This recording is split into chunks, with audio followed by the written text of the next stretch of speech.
Jody Thiessen, as well as our board support in the room, Stacy Bonato, are here with us.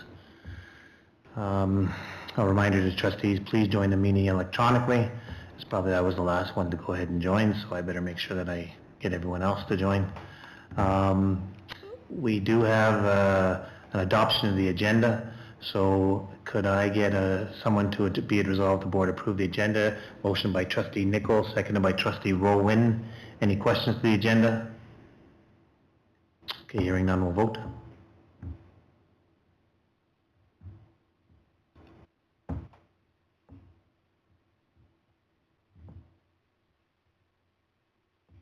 So it passed at 8-0 because trustee Dent is not here. 3.1 talks about chair's comments. A reminder that if you're online, send any of your questions to jody.thiessen@sunrisesd.ca.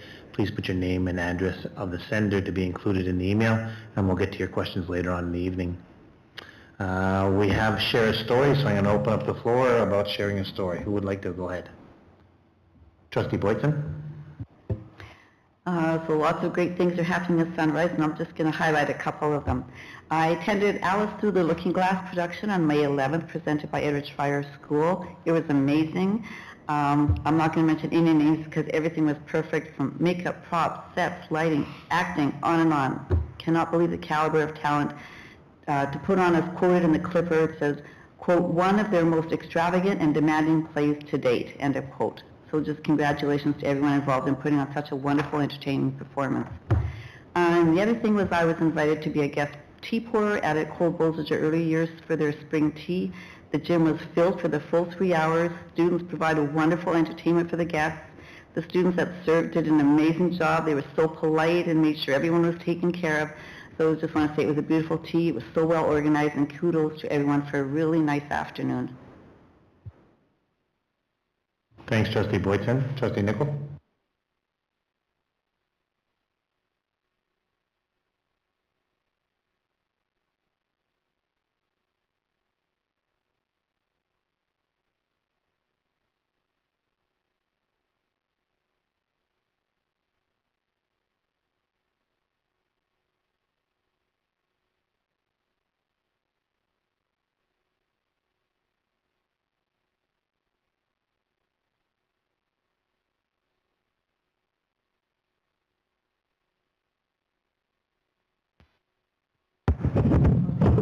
What's it in?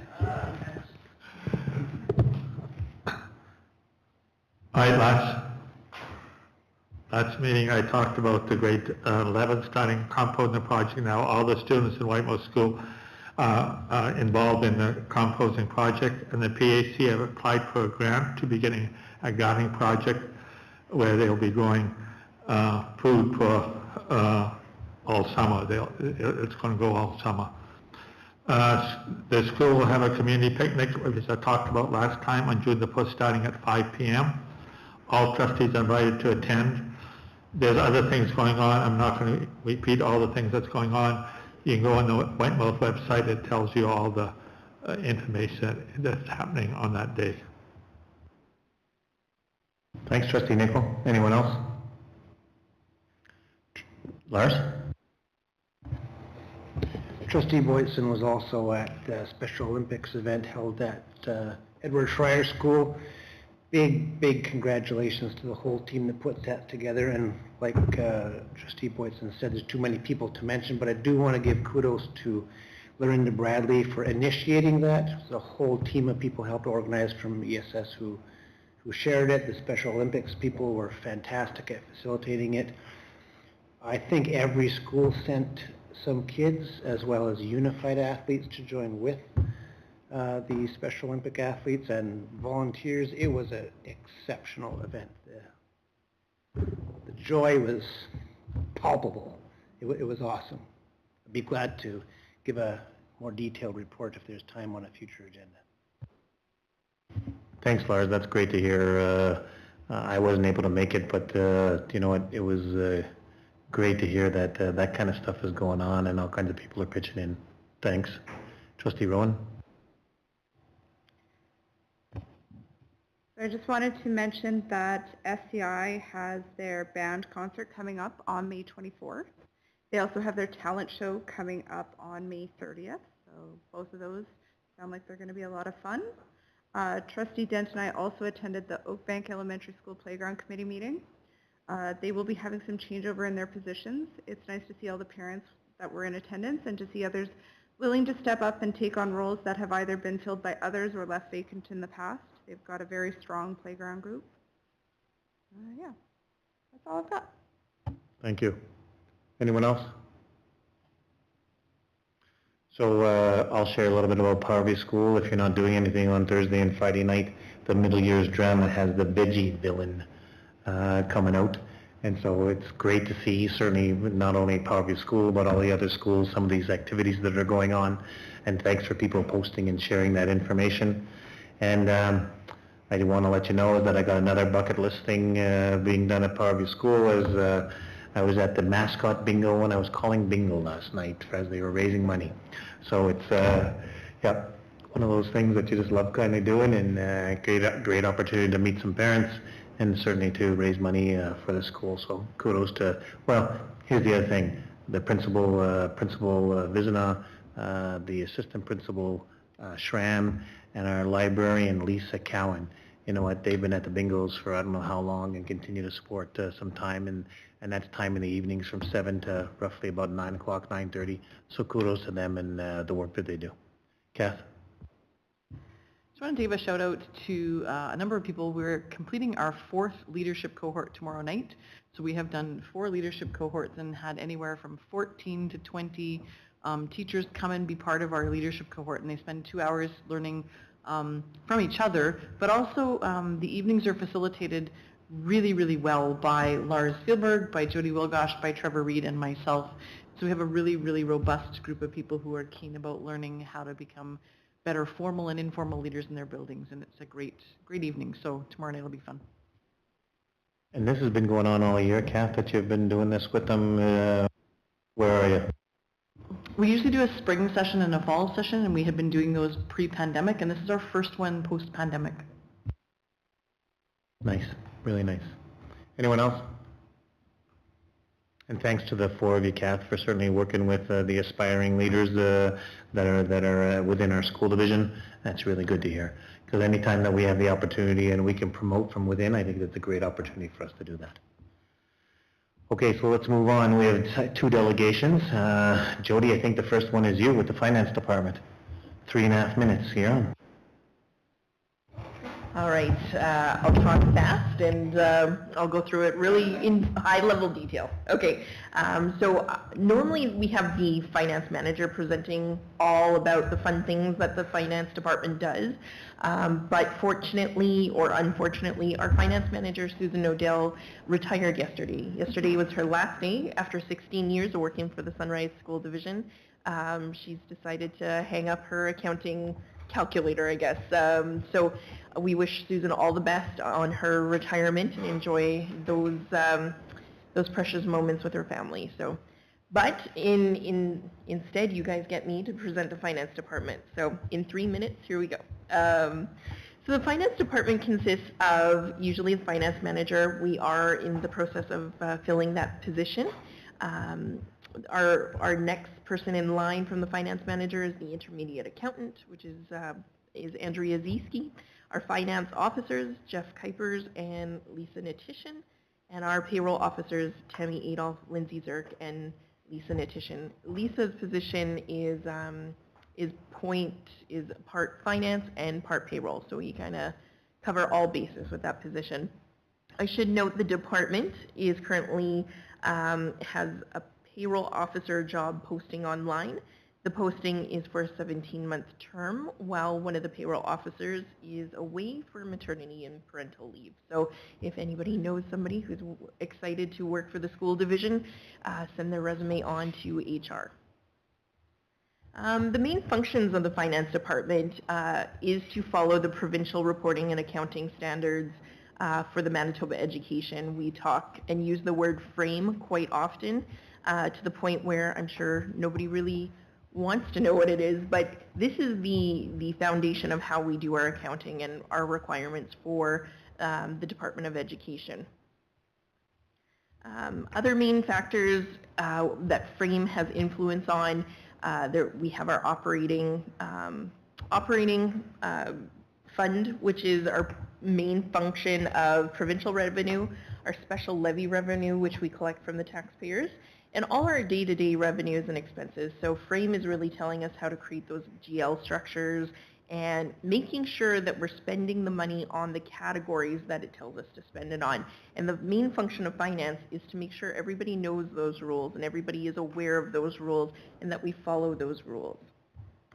The other thing that the finance department does is they take a look at all the capital, and we say the word capital a lot, but what that is our tangible capital assets. It's all the big cost items that you can touch and feel, like our buildings, our improvement to SCI, that is going to be a capital improvement. So we account for those. We work with the province on our debenture supported projects, which will be even passing a promissory note tonight for these projects. So finance will make sure that it's accounted for correctly. We also account for those reserve funds that are funding those capital items, like a school bus. We make sure that those monies go into the reserve fund and then comes back out to buy those buses that we need. Other things that the function of Frame tells us how to allocate or categorize is our special purpose funds. So those are our school generated funds. So times where schools will ask for fundraising for grad or various student activities, this is a special purpose fund. It doesn't flow through our day-to-day operations, but it's the fun stuff that the students like to fundraise for, the families fundraise for, and we get projects done through our school generated funds. Another area that we account for is our education foundation, which is found in our category of scholarship and donations. So individuals who make donations to our organization, we will give them a tax receipt. There are requirements on how this is applied, how we account for our donations, special requirements like that. So the finance department also follows CRA, not only Frame, but there is the CRA, Canada Revenue Agency, and how we account for things. Should we not submit a report on time, or should we expense something that it's outside of that education fund, we can get severely penalized and lose that privilege for being a registered charity. So therefore, we make sure that those criteria are followed. Sometimes the schools aren't happy with the information that's being provided, but I think it's very important that all individuals understand, or all schools understand, what the rules are. And that's the purpose of providing our policies and procedures. So in there, I kind of touched on Frame, and really Frame outlines the expense categories. And for the most part, it's listed in the presentation, but I think in our day-to-day, to summarize, we have to categorize our regular instruction, our teachers, where teaching costs, where does that go? Our adult learning centers, those are categorized in a different way as well. So Frame really outlines all that for us. So when it's unclear, questions around the reason to an expense may help allocate the expense to the most applicable category. So there's times where it could be considered to be maybe student support services or regular instruction, but those questions will come about. Someone like me may ask Lars more information to get those details to figure out where in the category it should be or criteria it should be. And therefore, when we're audited, the auditor will review and ensure that our expenses are following in accordance to the Frame criteria. We definitely cannot start expensing buses to, say, the divisional administration. It doesn't fit that criteria. So transportation, you'll see those fuel costs and maintenance costs fall into transportation. So that kind of gives you an idea what Frame tells us all about. Other things that finance has to follow up or apply are the divisional policies and procedures, things that the board sets. I will get the information and pass it on to my finance manager, which will educate and provide the information to the finance team as to how that division policy or procedure is going to look. Another thing the department is really important to do is maintaining that budget. We set a budget in March, we pass it. comes into effect July 1st, and for the next several months to a year, we are ensuring that the budget is being spent the way it was intended. And if it isn't, the variances can be explained. Other things that the finance department does is reports. There are so many reports that come through the finance department's budget or through their hands, which could include variances on the budget. There's a lot of reports to the province. There's enrollment data, how we use and spend our grants. There's the 2 year ends for March 31st and June 30th, as well as reports to the Finance Committee. And there's usually a new report the province always asks for. So there's always something, we're creating new reports on the go every day. An ad hoc report isn't a new thing. It's pretty normal now. Outside of our regular reporting for finance is our payroll function. Payroll is a huge, important part of our budget. About 80% of our budget is in wages and benefits. So we have 4 different unions with 5 different union contracts and additional employment contracts for non-union staff. So our full payroll processing oversees pension and benefits administration for about 1,000 employees. The split for the employees, about 70% salary, 30% casual. But in the recent year, we've kind of seen an increase in our casual staff, just because our salary staff are taking vacancies or on term leaves, and we have to fill those vacancies with casual staff. So we've seen a bit of a shift this year. We don't know if it's going to be an ongoing trend for the next couple of years, but it has been looking that way. Excuse me. So in the next few months for the finance department, is going to look in a little bit of a transition. We're going to be focusing on training a term position for payroll, and we're also looking at filling the vacancy for the finance manager. And when that finance manager starts, they're coming into a wonderful building on 5th Street and right beside the Edward Schreyer School, and they get to work closely with the finance team and learn all the fun internal processes. They're going to look at and work closely with myself to understand what the expectations are of the role and how we communicate to the schools, and how we can assist the schools at understanding their budget or understanding the BMI reporting documents that we use. There's going to be a learning curve of the year-end process and the requirements that we have to work with the division auditors, as well as learn the funds of school startup in September and how that looks and how we allocate budget. So it's over the next few months when they start, there's definitely a learning curve, but it's with a good group of people that are willing to help out and let everybody know what it's like. So after that, that's the quick summary of the finance department. Any questions? Thanks, Jody. Anybody have questions for Jody? Trustee Harris.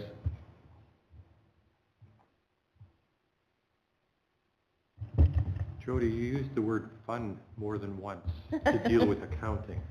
How do you do that?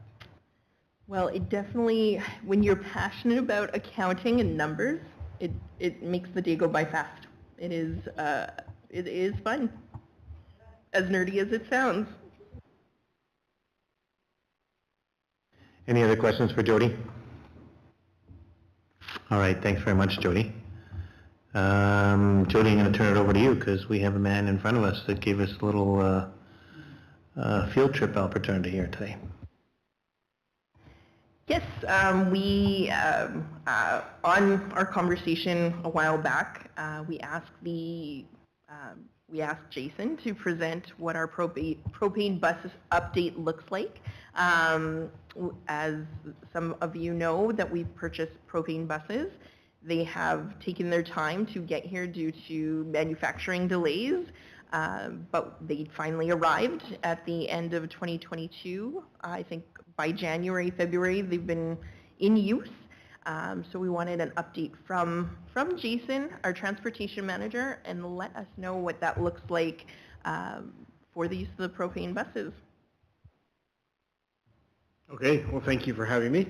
And let me just say that the finance department does a fabulous job of supporting the transportation department. I think we must provide a lot of work for them, right? You know, the payroll officer alone, I think she spends most of her time dealing with transportation, as it is a little bit complex. So yeah, thank you to them. They do a wonderful job. And that was a great presentation. And I think, you know, if you haven't shown that to to schools and other parts of the division, I think it would be really good, right, for them to see that. And I'm going to share it with my team just so that they have a good view of what the finance department does. So I'm happy to be here. I think you all know who I am. I think most are able to go on the quick little jaunt on the propane bus, so thank you for that. And I'll just take you through just a couple highlights of what it's been like with these buses in our fleet. So they were purchased last year, and we got them, like Jody says, in January, and had them on routes in the beginning of February and towards the end of February. You know, it would have been nice to have them sooner, right? Like, honestly, I think you know, had we got them in place in fall time when they were kind of promised, would have given us a very good, you know, a much better view of the usage and get a better handle on how much we're saving and things like that. But this is still valid data. So we'll go to the next slide. So from a cost savings perspective, and let's be honest, that was really one of the key driving points in moving towards propane buses, right? Like I said in the original presentation, many school divisions in Manitoba utilize propane buses. It's not something that is new. We're probably one of the last to actually utilize propane buses. But you know, one of the big main factors was the cost of propane. It was just so much cheaper. Right now, our fixed cost is 85 cents a liter. In comparison, the cost of diesel during that time frame averaged out at $1.39 a liter. So that is a significant savings based on looking at how much fuel they are using and some very detailed calculations. I've come up with that we're saving an average of $21 a day on fuel for each bus. So that, you know, that's kind of what we expected. I think it's not a surprise, especially when you look at just the pure cost of the propane versus diesel. So, you know, those 4 buses are small though, right? So it's not like we are saving hundreds of thousands of dollars because we only have 4 buses. And I think we'll continue to evaluate and report on the fuel savings as we go. So, you know, every time I come here, I think it's a fair question, and I will have that information available to you to be able to say what we're at and give a quick snapshot of how we're progressing along those savings. So our dispenser, that has been a bit of a journey. So this dispenser, our partner is Superior. That's who we've chosen, based largely on the fact that we have a very long and successful relationship with them, heating some of our schools. They were able to offer us a very good price of propane based on volume discounts. The dispenser has been a bit of a challenge. So it was installed in summer. It was installed to the current codes, and then while, you know, between the installation and the inspection time frame, there were some changes to the codes, and as a result, the entire thing could not be certified and inspected. So this is not a Sunrise issue. This is not a transportation issue. This rests solely with Superior Propane, and as it is their issue, what they have done, you know, after me pestering them and hounding them, you know, they've agreed to truck in propane every second day. So they come with a truck and fill up our buses in our yard, which is great, right? The only drawback is the buses have to be here. So when we do park some buses at drivers' homes, and certainly we had plans on putting 2 of these buses at routes that park at home.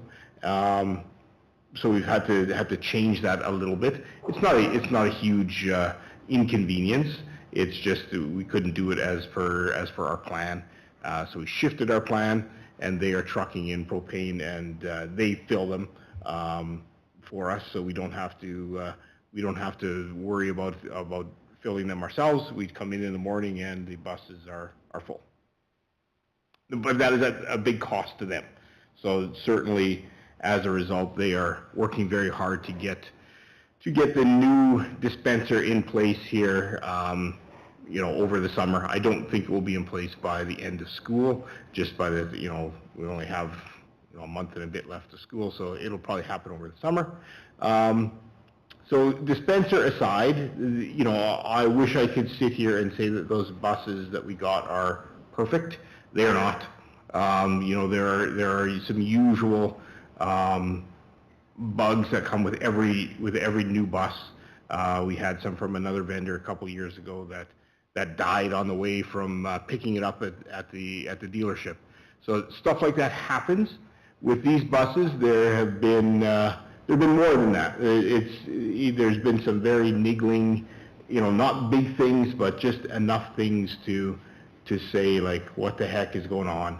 And these aren't related to the fuel type. These are just things related to the bus. Parking brakes, electrical issues, coolant leaks,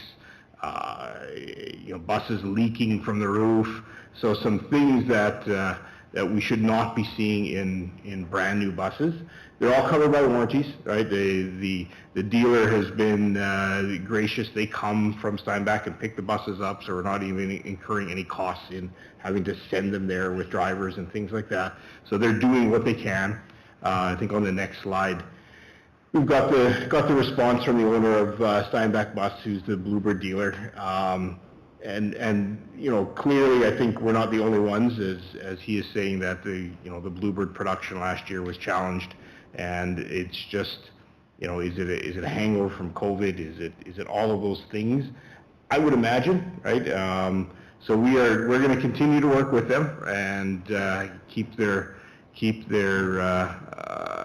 engaged, so that they are acting on our buses, and we're not sitting waiting. They're a good dealer, right? It's not like this person is a horrible person. They've been a partner of us for many years. They're known in Manitoba. They're Bluebird's only Manitoba dealer. It just seems that there were some production challenges that we're going to work through. So moving forward, like I said, we'll continue to review the costs and bring that forward. If you'll remember, in our approved budget, we did have approved to buy 2 buses. So we're buying 1 propane, 1 gas, and I'm hoping that we'll see those buses this calendar year. But I wouldn't be surprised if they are pushed into January and February of 2024. So questions? Thanks, Jason. Are there any questions for Jason? Jason, I have 2. So, were the buses that we bought built on Fridays? Obviously, that's not a question. The other one is, did Jody pay you to say nice things about the finance department? That's not a question either. Just kidding. Thank you very much for coming out here tonight and sharing that. At the end of the day, when I do the quick math, and Don probably did it already, 200 days, it's saving $21 a day, is $4,000 times 16, but times 4 buses is $16,000. That so far is a potential saving if we ran buses the entire year, propane buses. So there is obviously some good things about it. Obviously, getting buses that aren't great, or they need to do some work with it, and that's something that you need to always evaluate as to where things are. But you know what, thanks for taking us out there, and everybody got an idea about what buses were like, and yeah, it was much appreciated. Anything else for Jason? Trustee Harris? First, thank you so much for the ride-along. That was great. Even the sing-along.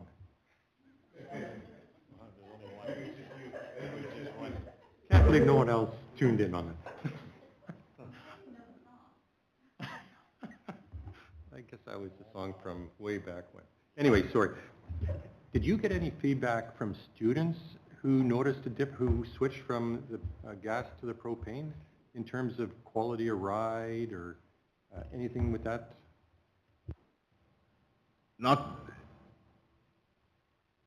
They love a new bus, right? So I think everybody's excited about a new bus, right? It smells good, it's clean, I don't think, nothing along the lines of, hey, this propane bus is awesome. It's just the fact that it's a new bus. So one day they have their jalopy, and then the next day they roll in with a shiny new bus. Yeah, it's everybody loves a new vehicle. Like, who doesn't love a new vehicle? So I think that is awesome, and for the kids that get a chance to experience that, it's pretty cool. But nothing along the lines of, hey, this propane is awesome versus diesel or anything like that. Yeah. Anyone else? Anything for Jason? Anyways, thanks. Oh, go ahead, Trustee Rowan.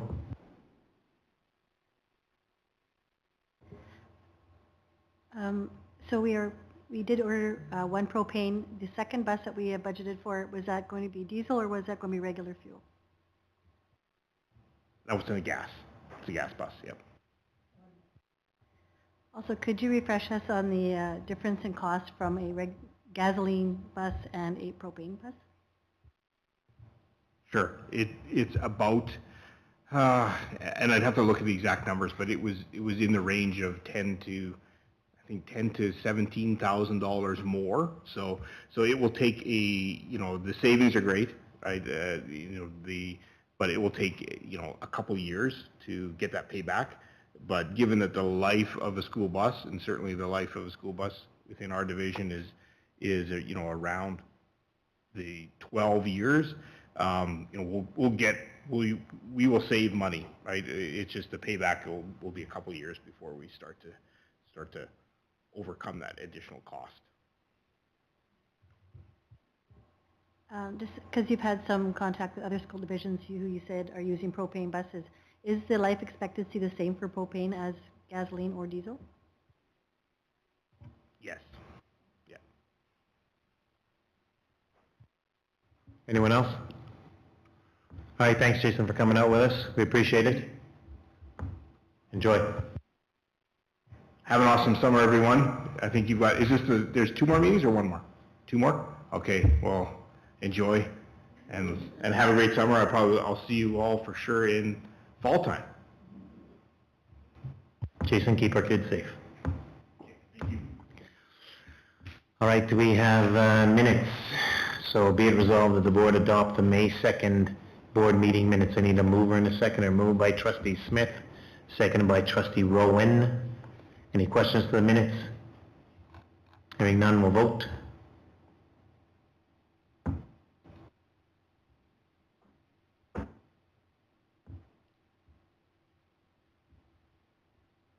Passed 8-0, thank you. Superintendent's report, Kath. Thanks very much. It was great to hear some of the Sheriff's stories, and I wanted to add a couple of quick highlights to the Sheriff's story. We had our last STA Liaison Committee meeting last week, and I wanted to give a thank you to Serena Kloss, to Melissa Wakeling from SMS, and Andrew Claprat from Powerview, who are working from the Teachers Association side of things, and to Trustee Rowland and our HR Director Jason Lang and myself. We did some hard work this year. The fall had us looking at substitute strategies and how do we get our subpool going, some really good ideas. We talked about engaging team building throughout the year, and they've had a couple of paint nights and trivia nights and those kinds of things. We've got some great ideas. One of the big things that we accomplished this past meeting was to revise our teacher professional learning plan. And it's got some really good changes in there. So that's some hard work and heavy lifting. So just thanks to that group. We have already set some dates for next year and are looking to kind of look at, discuss some of the workplace safety and health concerns that might be coming from a teacher standpoint. So that's just a little forecast for what's going on for next year.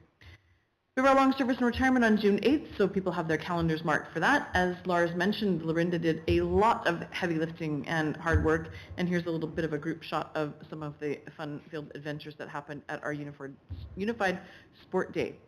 That's a fun picture.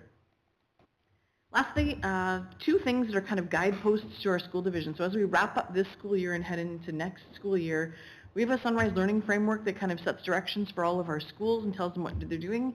And then a big thank you to this board who put their strategic plan together. And that's a lot of heavy lifting and hard work and taking a look at what are the things that you as a group want to accomplish. So just some live links to those two documents and setting our course for the upcoming years.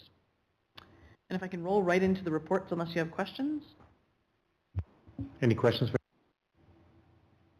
So Trustee Rowland, thanks for being part of that committee. And for the next meeting, we'll wait for that 10-page report on STA liaison. Thanks very much. I would just like to say it was a pleasure to work with those people, and it was really productive and a wonderful experience. The next thing on our radar is a little bit of looking ahead, and this is a document that we've had as information. It is a living document. It's something that we want to be able to update and to change as we need to going forward. So I have taken your operational bylaw, and your operational bylaw says that we meet once at the end of August. We meet on the first Tuesday and the third Tuesday of each month, and we've rolled those dates right along for you. I've kept the reporting template the same, but added some pieces that we've talked about through the year. You've just completed your strategic plan, and we talked about maybe revisiting or revamping that. So we've put a couple of check marks along the way for the strategic plan. So please have a look at that and see if that makes sense or is in line with some of our thinking. Wanting to kind of touch base and say, hey, are we on track with that? Another thing that I added here was something that we're really, really proud of in the division is some of the work we're doing with early childhood readiness and doing those, bless you, assessments with our families, with students who are entering kindergarten. We're getting really, really great feedback and really great results from getting to know our kids a little bit earlier. So I've added that one in there and had 2 checkpoints for that one there. The last one that I've added is you're going to hear a little bit about our talent development program review. So one of the recommendations that's going to come through there is to hear a little bit more about the talent development opportunities happening in schools. And I want to steal the thunder from the program review, but I've added those things. I think as a board, you want to be able to look at these and say, are there things on here that you think you don't need a regular report for? Are there things on here that you want a regular report for next year? Because as Jason mentioned, we have 2 meetings left to kind of set our course on what we want to do here. You will see at the bottom that they have presentations from schools and departments.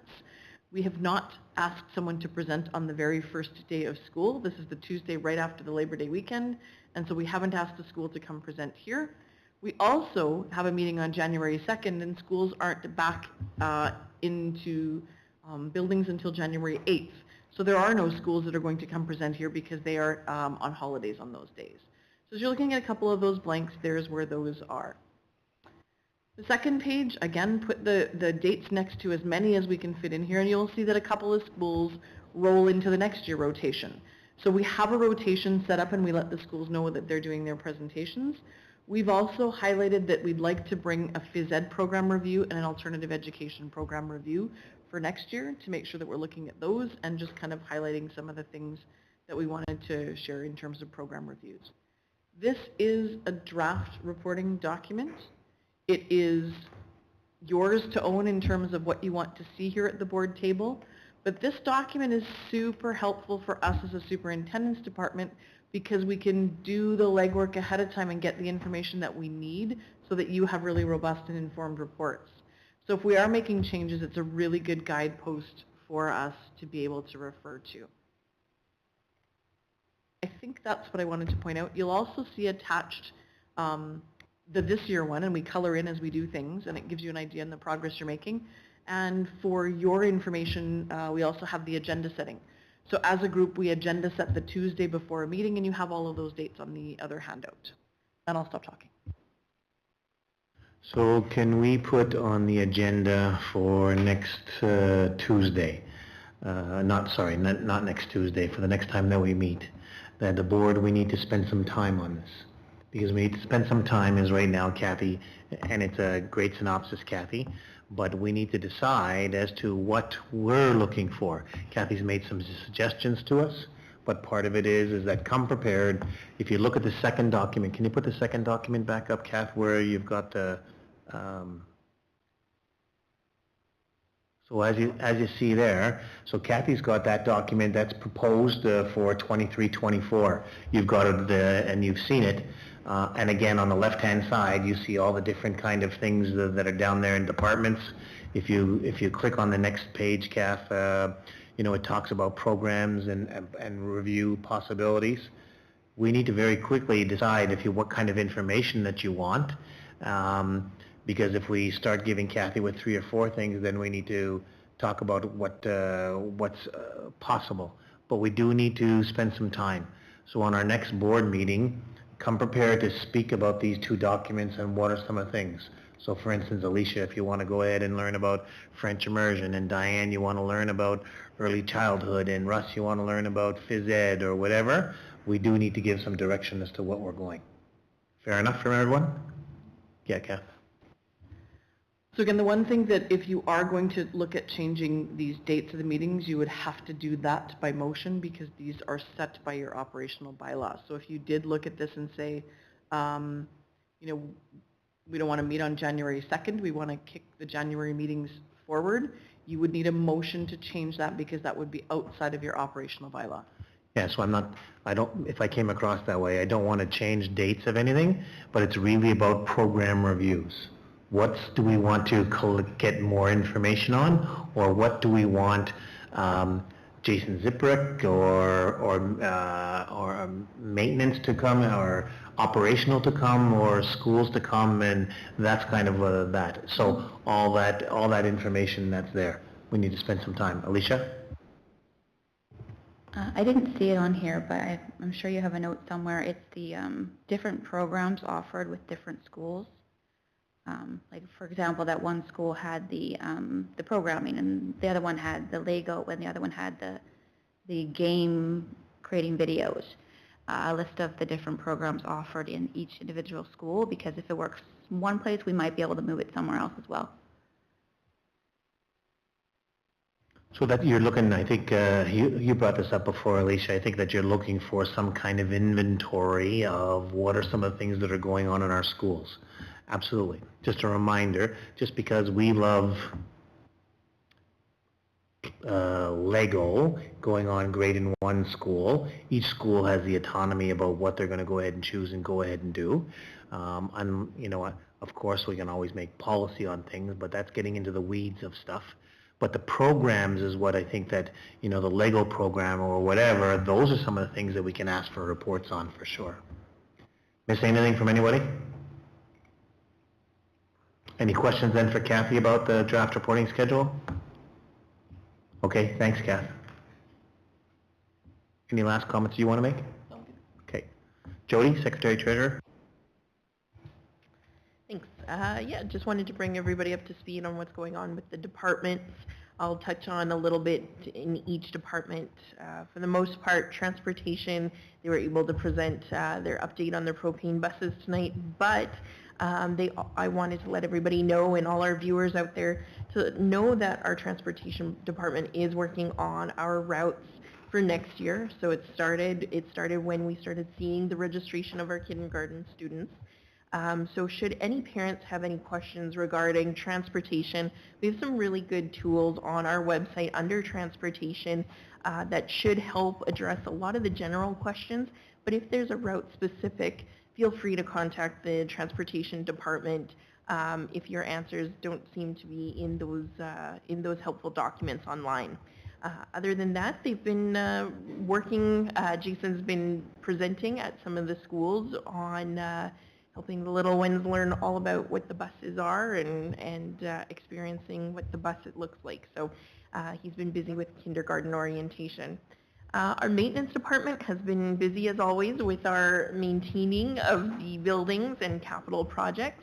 I'm not sure if the last meeting, I think our last meeting we didn't have confirmation of who was awarded the tender for the 3 portable classrooms, but Von Ask Construction has been awarded the tender. So they will be completing the construction and prep work for the portable classrooms for Oakbank Elementary, Beausejour Early Years, and Dugald, Ecole Dugald School. So the portable classrooms are already built. They are on site, held by the province. And once our school sites have been prepared, they'll bring the portable classroom on site. So it's really making sure the electrical setup, that the ground foundation is set up for the classrooms, that they can be placed safely. Some of the other work sometimes requires us to move buildings or strip away some asphalt and relocate maybe a playground or take and move the playground elsewhere. So those are the things that they're taking into consideration for our module classrooms. SMS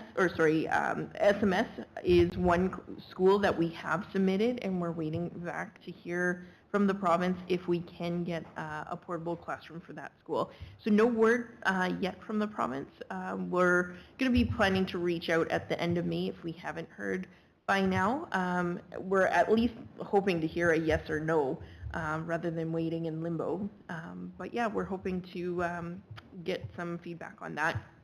And this summer, Oakbank Elementary School will have a roof replacement. Red Lake Construction has been awarded that tender. So as long as the weather is decent for construction work, it should start shortly.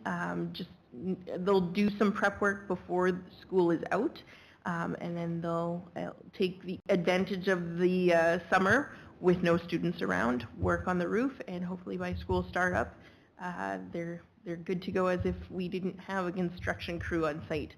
We don't anticipate any material backlog like we've heard from other construction sites due to COVID or just the supply chain. And my understanding with discussions with the contractor, there is no delay in materials, but we'll see that when construction starts.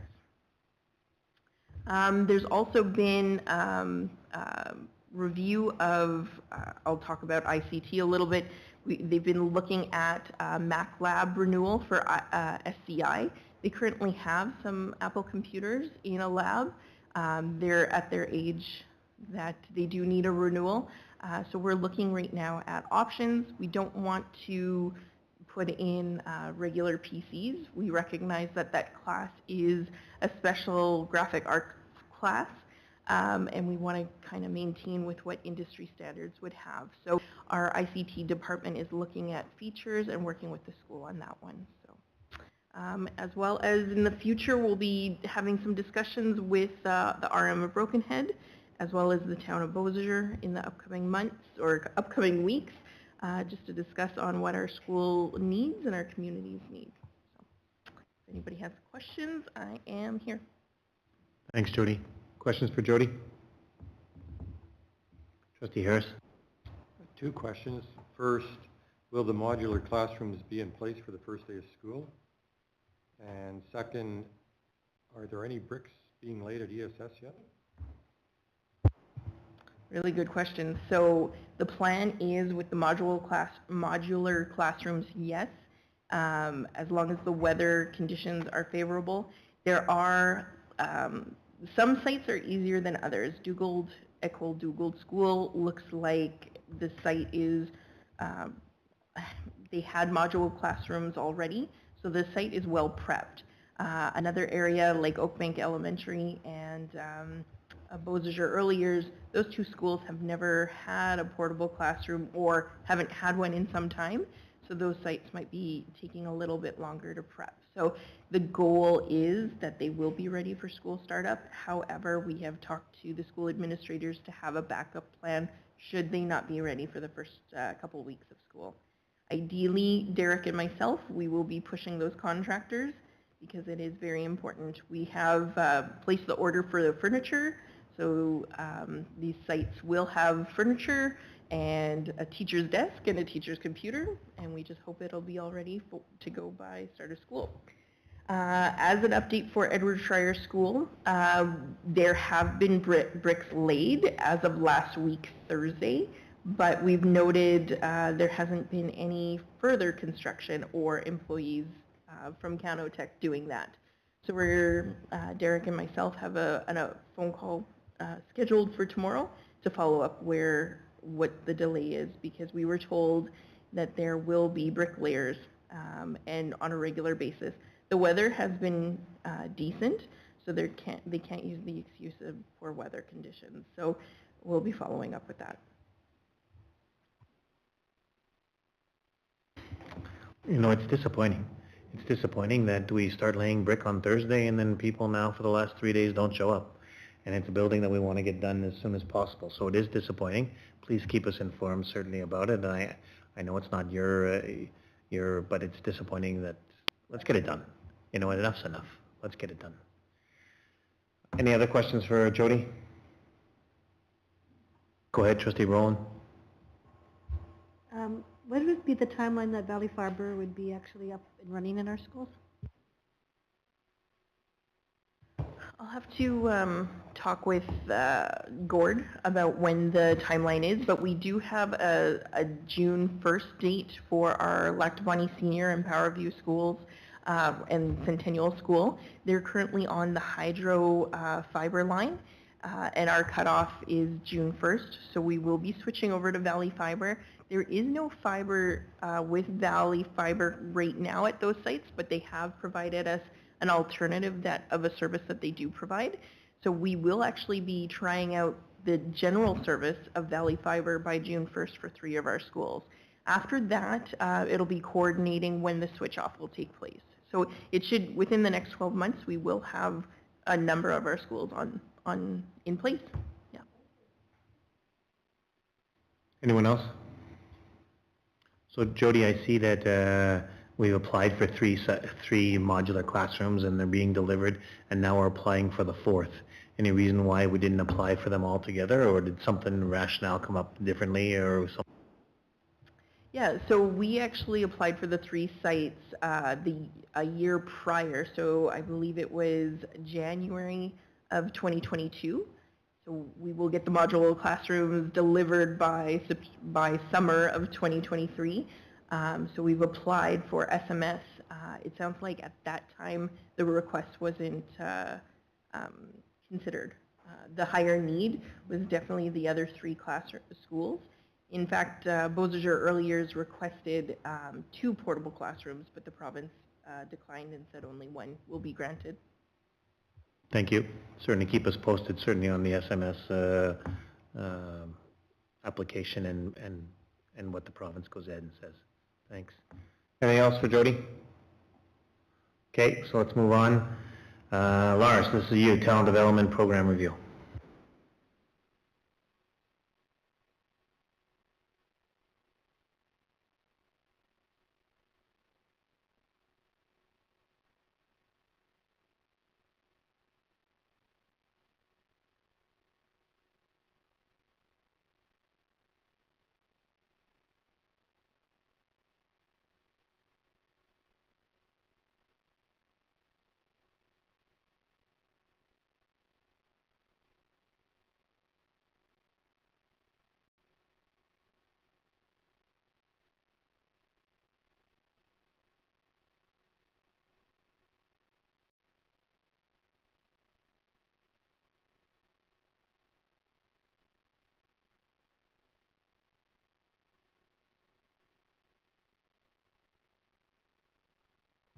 There, now, action here. This is a model that was used right at the outset when we were developing this program, and it just illustrates the different activities and who the targeted students are. So at the bottom of the triangle just points out that it's intended to serve all students in the division. And at the very top of the triangles, that there's going to be some opportunities for kids who show a combination of a really intense passion for something and a skill. So it might start out with artisan schools, for example. Lots of schools arrange that, and they have somebody might come in and do drumming. There might be 3 kids who are like, wow, those are cool drums, I'd like to learn more about that. So they might be connected with another opportunity outside of school. There might be one kid who's like, could I make one of those drums? And they might make that connection so that we have one student very intensely connected at the top of the triangle. The talent development portion was always envisioned to be a collaboration between the teachers in the classrooms and the talent development teachers, so that they knew the kids, they could sort out which kids are showing which talents and passions and interests, and to attempt to make connections between curriculum as well with students. It is not just outside of curriculum talents. The intent was to accentuate and build on curriculum as well and provide unique opportunities for kids to learn curriculum. Some examples of the talent development are provided here on page 30 and 31 in the report. Is a much more comprehensive collection of what has gone this year. There were some repeated items in that list in the document, so I didn't list beadwork 3 times, although that might have taken place in various forms in different schools, so I tried to summarize it even there a little bit. Something to notice about the examples is the connection to the board strategic plan and our education framework as well. There are all sorts of literacy, math, writing, speaking, well-being activities in regards to mental health, and once you start looking at those, a lot of infusion of Indigenous perspectives or learning about Indigenous history infused with talent development in ArtSpeak.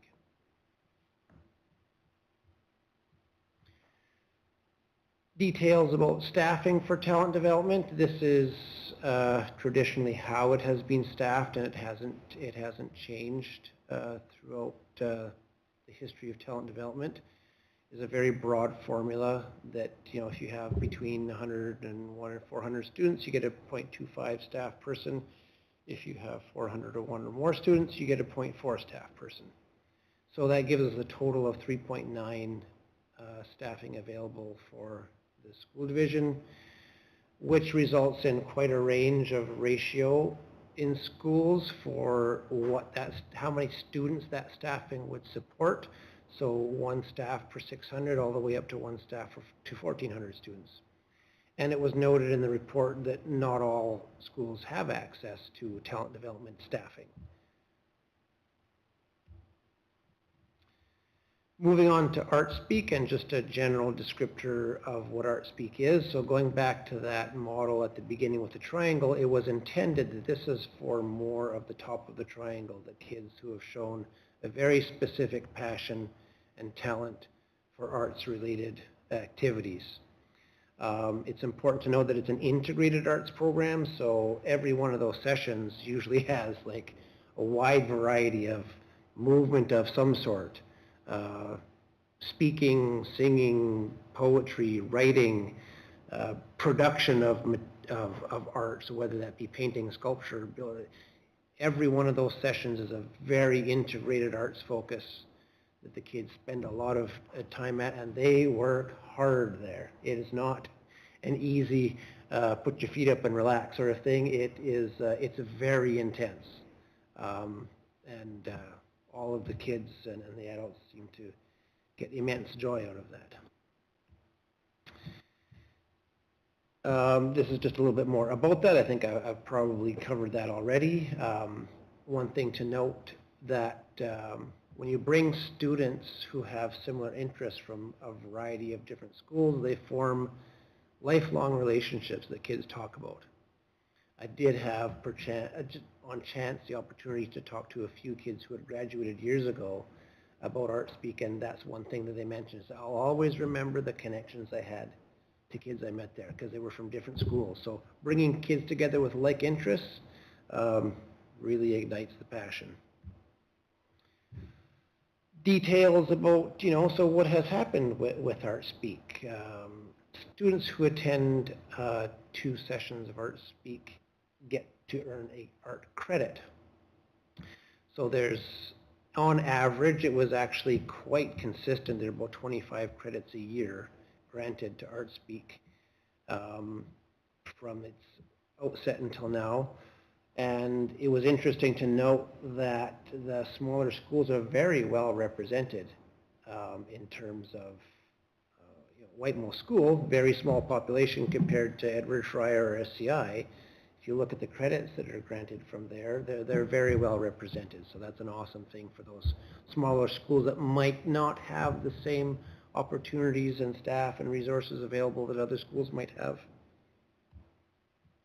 The budget for ArtSpeak, a 0.5 teaching position is dedicated to that, so just using an average salary, that's about $53,000. There are no schools that hold ArtSpeak staffing.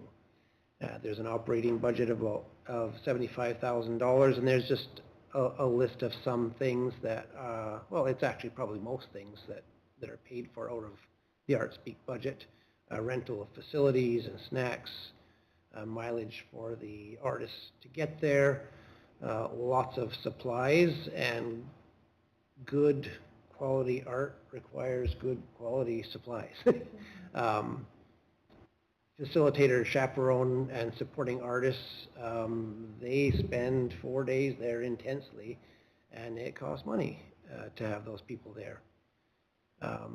So there's a crew of routine artists that support that, and there's often a specific guest artist that might not be a part of the usual cohort. So a total budget of approximately $128,000 for ArtSpeak.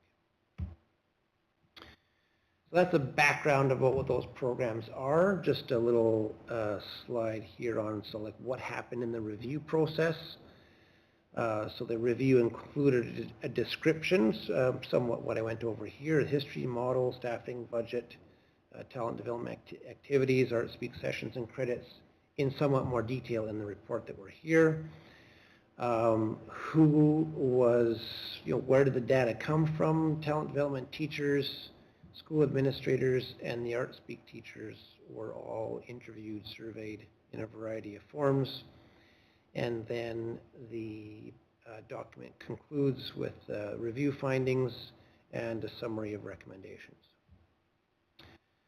So the summary of, so what did we find, is that absolutely a lot of very unique learning opportunities are provided through both talent development and ArtSpeak for our students.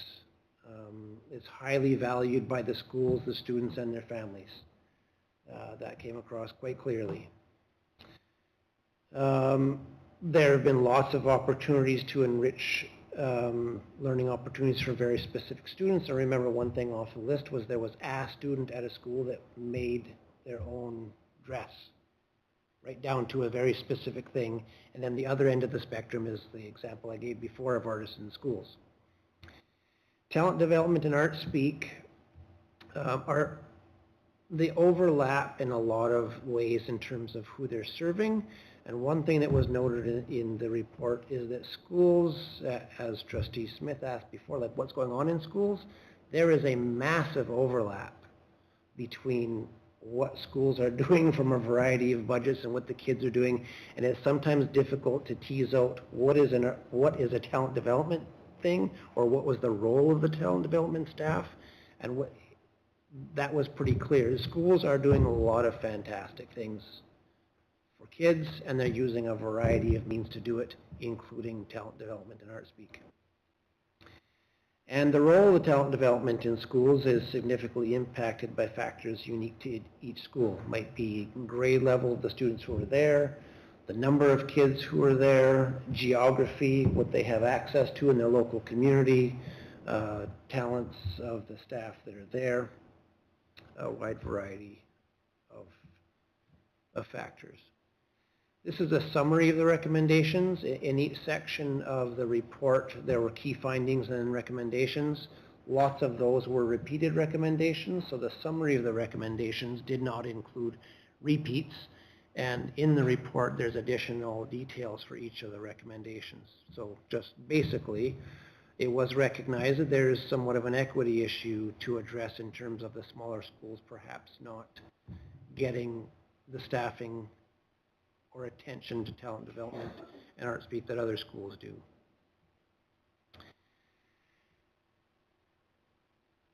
student input is elicited in the schools for these activities, it was sort of recognized that there's a tendency for the activities to be determined by what staff skills happen to be there. That is not bad either.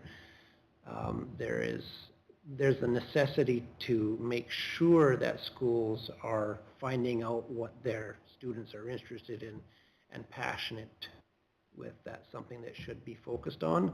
And there definitely still needs to be the aspect of we're going to bring opportunities to them to expose them to, because they may not be aware of it.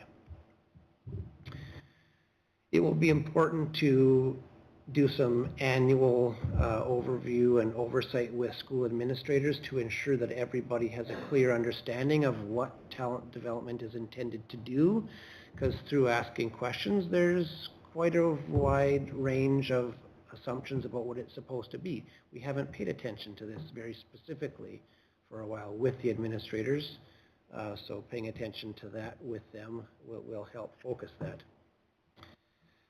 Enhance access to ArtSpeak sessions by considering changing some locations and durations of the sessions. That's already started this year with some sessions at Sungrow, some sessions in more local places to see how that goes, because everybody going to Cedarwood might create some barriers for access. The talent development teachers themselves need support and time to collaborate and plan together, because there are some new people that have come into those roles. Some people have been in them for a long time, and they need at least a couple of times a year to come together, say, what are we doing? How are you doing this? How are you solving that problem? How did you get student interests, to make the most of their skills? Look at the budget that's in place for ArtSpeak and ensure that the budget that's there is appropriately reflecting the needs of the program. And finally, ensure that schools appropriately promote and select candidates for ArtSpeak sessions, so that the students know well enough in advance what the topics are, and the staff in the schools are aware of who the targeted students are for this, to ensure we have a wide range of people participating. And that just ended with a few more pictures of things that have gone on this year, and that is it, unless you have questions. Thanks, Lars. Any questions from anyone? Trustee Boyton? I have one question and one comment. On one of the slides that was in their packages, it said that there's a history of some reluctance to send students at times. I was just wondering where the reluctance is. Is it the kids, the parents? What came out a few times is that the teachers have some challenge in, like, well, this kid's going to miss class. And then it has come up more recently that the students themselves, as time progresses, it may be that they have a lot more access to creative outlets than they did 20 years ago. So the students themselves are like, well, maybe I'll just stay and work on my work. So there has to be some understanding of what's important, what's the right match, because that's where that would have come from. And then my comment, your opening slide said that you wanted all students to have this access to this program, and since my ward has 4 of my 5 schools do not have access, I've started your #1 recommendation is to provide equity for all the schools, so I'm hoping that we can find some dollars there to support those schools for that. Thanks, Trustee Boyton. Anyone else? Trustee Rowland? I have a question. I'm sorry, I'm not super familiar with the ArtSpeak program, previously anyways. So I believe you mentioned that if a student was to attend 2 sessions, they would get 1 credit for art, and how long are those sessions? The ArtSpeak sessions are 4 days each. Is that 4 days each? And there is a target of around 20 students for each session, and it's intense. It's not 9 to 3. They work long hours. I believe that they counted up the hours to determine like would this qualify in terms of the hours in that time for a course. Anyone else? Trustee Rowan? So then Arts Week's only offered once a year? I think in the report that gives a more comprehensive there are 4 sessions a year. Now, through COVID, that kind of messed things up, so we've been experimenting with some shorter sessions in different places, but there have been at least 2 this year that have gone back to the normal sessions at Cedarwood. So then in theory, you could get a full credit in 1 year. Perfect. Thank you. Anyone else? Trustee Harris? On slide 6, you talk about the talent development staffing and the 0.25 and 0.4 FTE. Are all of the staff that do this teachers? Correct, they have teaching degrees. And so if they're a 0.25, is that they're 0.75 teaching and 0.25 talent, or are they 1 FTE teaching plus some overtime? No, they would, their total staffing would only be equal to a 1.0, so that would be a portion. And that was identified with the talent development teachers, the challenge of like, when do I do it? Is it, you know, is it a period here and there? Some of them are doing blocks of time. That depends on the school schedule. That would be a factor unique to each school about how they can do it, because schedules just don't work out the same in schools, in some schools than others. Just a quick comment is that teachers don't have hours. They can't work overtime.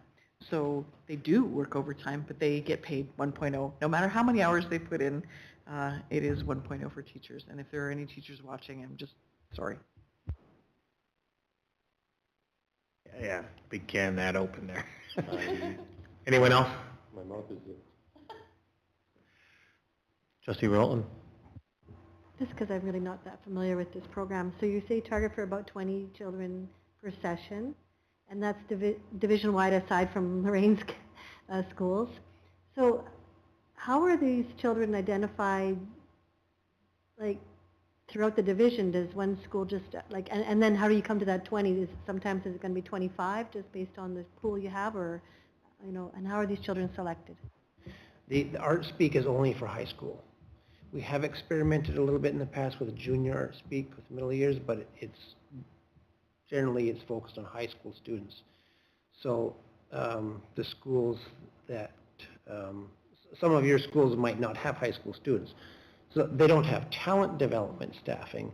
The Art Speak is a divisional thing where students go to Cedarwood. So the way that those students are identified are usually through the Art Speak teacher. They get information about the sessions. They seek to know the kids in their school, and the teachers in the school say, hey, here's the session. Who are the kids? And it's often identified by the staff and the talent development teachers in the school, and they shoulder tap students, say, hey, here's this opportunity. And that is also done in a wide variety of ways in the schools. Some of them market it differently than others.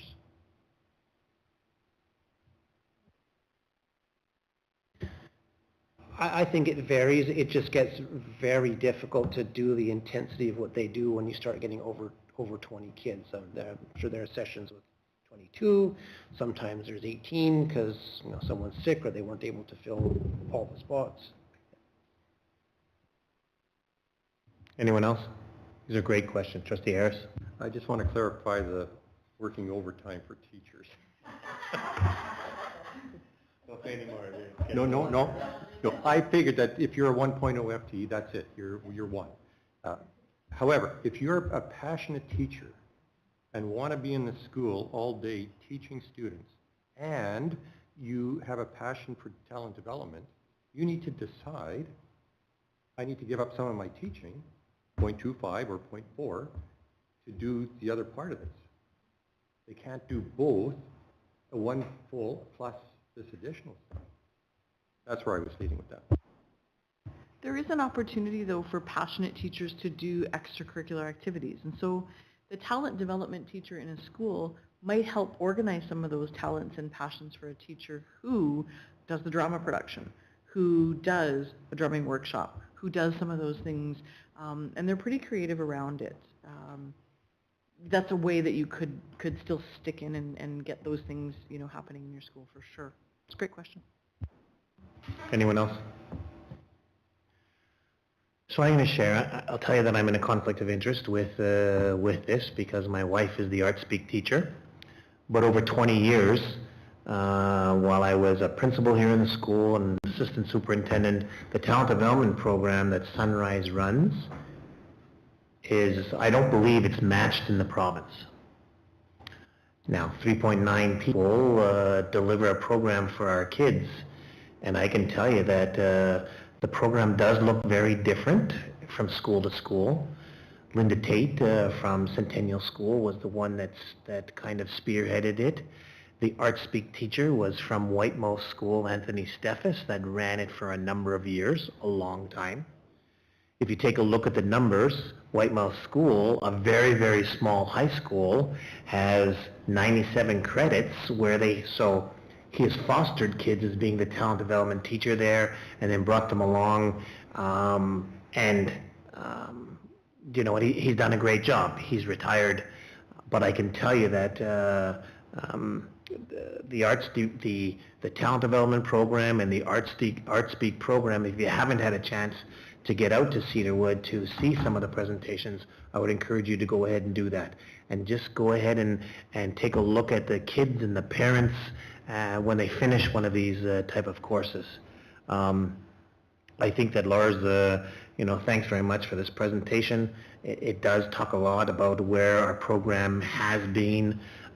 You know, you made a comment that, you know, through COVID, we probably didn't pay enough attention, but now some going back to it for sure. The overview was certainly about where things have gone. And again, the comment about, it's also about finding the right staff member in each of the schools to take a 0.25 or a 0.4. And I would encourage principals and Kathy that we always try to find somebody so that it's just not, oh, Russ, you got another 0.2, so I'm going to go ahead and give it to you. So that's, again, schools are challenged all the time, but there is and again, there are some great programs in our elementary schools with talent development, and you know what, all the way through. So again, thanks very much for this. It is something that eventually, you know, at the end of the day, what's working in each school and whatever, that's a comment that we'd love to have you answer sometime, Lars, as to how it's going. But again, I've had 3 children graduate from here, and very much of an athletic family. All of them went to this. One of my boys went to 7 Art Speak sessions. Got 3 credits basically out of it. And I can tell you all my children went to Art Speak. Did I ever think that they would go? No. I think my wife did. But I'll tell you something, does it change lives? Yes. Does it change? You get to see, I think Lars talked about people, about lifelong relationships and those kind of things.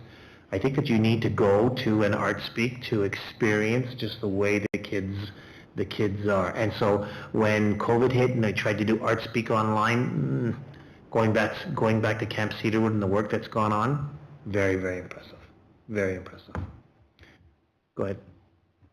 My son also attended Art Speak when he was in high school, but as a trustee in my former years, I attended a lot of sessions, and it wasn't only it was amazing what these kids could do, and I didn't expect my son to do any of those things either, but I never attended a session where there wasn't crying after because of the relationships that were built, and you could tell these kids really made a connection, and I left sometimes crying because you saw how close they got and how they were sharing all their information, and you knew they were going to keep in contact with one another, and that was the real strength of the program too.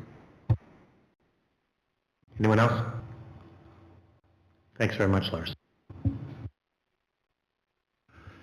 Okay, let's move on. Dugald field trip date change. Okay.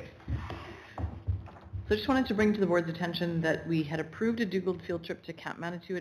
They had to change the dates. It was previously approved from June 14th to the 16th, and they had to move it up to May 31st to June 2nd.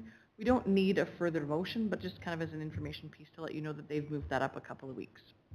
Thanks, Kath. So the band instrument inventory report, I think you've got some information that you said they're all out. Did you want to add anything to us, Kath? Yeah, so our team did a really intense search and look, and they have an inventory. So Greg Crow, our program leader, is looking at where all those instruments are and has the comprehensive list of who got what from all of those places. He also has a divisional budget, so if we're talking about needing to review and revamp and maybe shift some of those instruments around, I think it would be that the music teachers would get in touch with Greg and say, hey, this is what we need, and he can help them out with that. Should this board want to look at where they land at the end of the year and spend additional money on instruments, I would say let's bring a report from Greg saying this is where they need to be.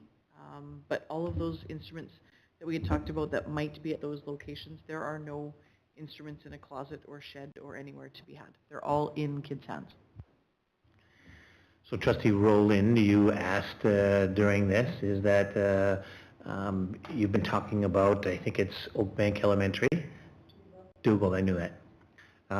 Dugald. And so has Dugald, so I guess the question that I heard from Kathy, has Dugald, the Cora, gone to our program leader to talk about instrument, requiring instrument support? I haven't talked to Cora about this since the fall time because I've been working through this with the budgetary process and our administration. So trying to put some resolution at this part before. The program leader was aware and had discussions about the request from Dugald School to have some instruments, and we were waiting to hear what his actions are, what the actions are. And I would be okay if the administration could bring that report as to where things were distributed and where we're at. And actually, I would be okay, like, knowing what our budget has been for that in the last, like, where we are in that budget. Did it go up for next year? I don't recall if there has been any increase towards music, or if we actually saved money during COVID, during that, where we're at with that. So I wouldn't mind some information further. So I think Kathy can get to you certainly that information. Certainly if there's been a request from Dugald School to the division, but we do have the program leader, the music program leader, I think is a .25, and does have a budget, and there have been some allocations, some directions there, but I think Kathy can bring that for us. Okay, thanks. Electrical ward boundary review. Jody, do you want to quickly speak to this? Jeff. Yeah, so we have a request from our April 18th meeting, our board meeting. The board passed a motion requesting information to be brought forward indicating the cost of the ward boundary review, what the amount of time it would take to do this review, as well as possible outside entities that could complete the work of the ward boundary. So what I did from there is reach out via an RFQ or request for quote or request for proposal to a couple of vendors that work in this realm with either school divisions or municipalities. I reached out to 3 vendors, WSP, Landmark Planning, and Way to Go Consulting. WSP was unable to provide a quote and proposal by the time we had to report, but Landmark Planning and both Way to Go Consulting, both individuals or both groups I've worked with in the past on the various topics or of boundary reviews, both came with various fees and a different way of kind of attacking the review. The fees that they have, they range from $11,500 all the way up to $27,790. And it comes down to how much time do we want to spend on doing the review. Landmark Planning kind of takes it as a basic approach of we have so many voters in the area.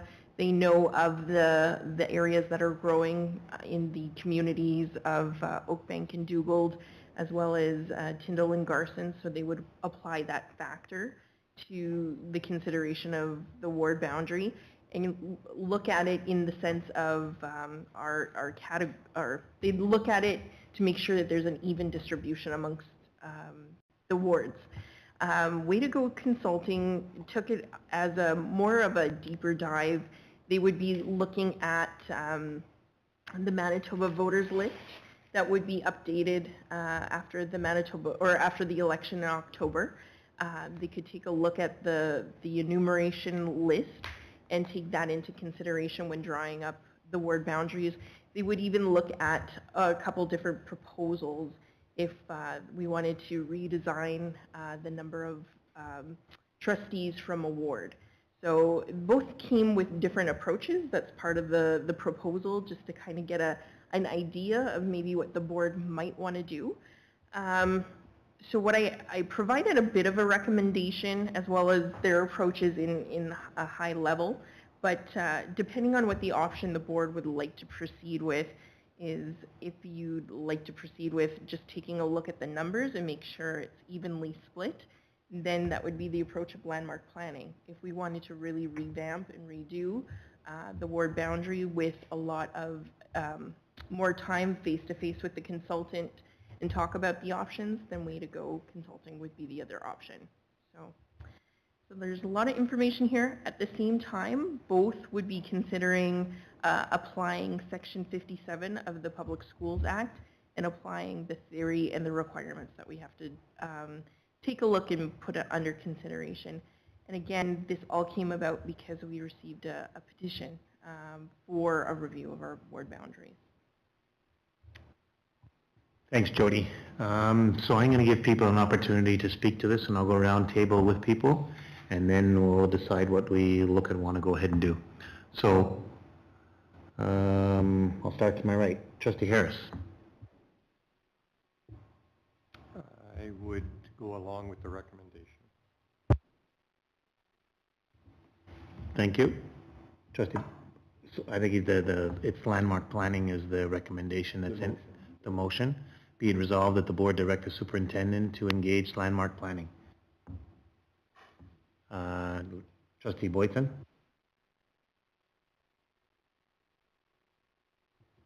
At this point, I don't know if I can make a decision on that. Like, I would like to know, like, that's a basic amount. It can be higher than that. That's probably your starting point, right? So how much higher can it go? I know that you've been involved with some ward boundaries, and what is the max that it would go to? So it definitely, the minimum is landmark planning with 11,500. The higher option is 27,000 and some change there with Way to Go Consulting. And it's going to come down to how many times do you have to meet with the consultants, and if there's additional work outside of that, if there's public consultation, if they have to collect more information. So Way to Go Consulting took the consideration that they would be working a little bit with our SEO on the existing voters list, and then they would be working with the SEO a little bit on the new enumeration. So those figures were built into their budget, but landmark planning didn't take that approach. They were a little bit, take the numbers as is with some consideration of growth. The cost can go up. The RM in Springfield went through a ward boundary and they were in excess of $50,000. They also had probably about a dozen public consultations via over Zoom, I believe, or over Teams, because it was during the COVID times. They also had poster boards for people to come and take a look. And then after that, there was a publication on how the ward boundaries were communicated with the public. That's over and above what we have. There's going to be cost of doing the map, should we redesign our boundaries, but no matter what we're going to do, we're probably going to pay for a map anyways, even if we move one boundary, there's going to be a new map drawn. So those were kind of sunk or fixed costs that we knew we were going to pay. That's outside of these costs. And who would be responsible for paying the SEO if they're meeting with it? Would we have to pay her, or would they cover that in their costs? No, that would be under us. We budget annually about $5,000 for SEO work. The idea is every year the SEO was going to do some maintenance to the voters list and upkeep. So that would be part of their cooperation. So if they started in July, it'll be a new budget year falling within our budget.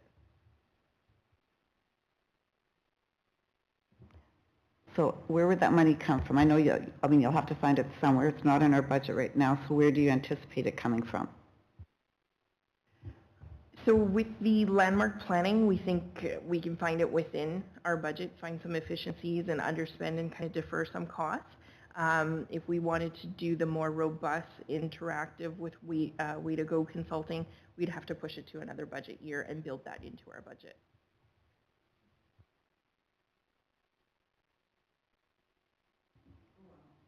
Okay, Don? Well, first of all, I thought the cost was way higher than I thought it should be. My idea of budget review was not quite as deep as they would be, because it's only one word that needs to be reviewed. And I think they were getting a Cadillac instead of a Chev. And I'm not in favor of spending that amount of money. Okay, did you want to do it, so then we just wouldn't do it? Is that what you're saying? I just wouldn't do it. Okay. Or just do it ourselves, because there's only one word, and I think the SEO could do it. And I think it would be a lot less money. That means she's only looking at one word that has to change. She's not changing, you don't have to change any of the other words around, so if it's only one word, it's a pretty simple fix. And we did work like the last board did a little bit of work on it, and there was a recommendation. If you follow that recommendation, it doesn't cost very much money. Thanks. Alicia? Personally, I don't want to go ahead with it, because either we have to do what we're doing with Landmark or not do it at all. I don't believe going and changing just one word won't work. I believe if we do one, we have to look at everything. So either Landmark or not at all. Thank you, Russ.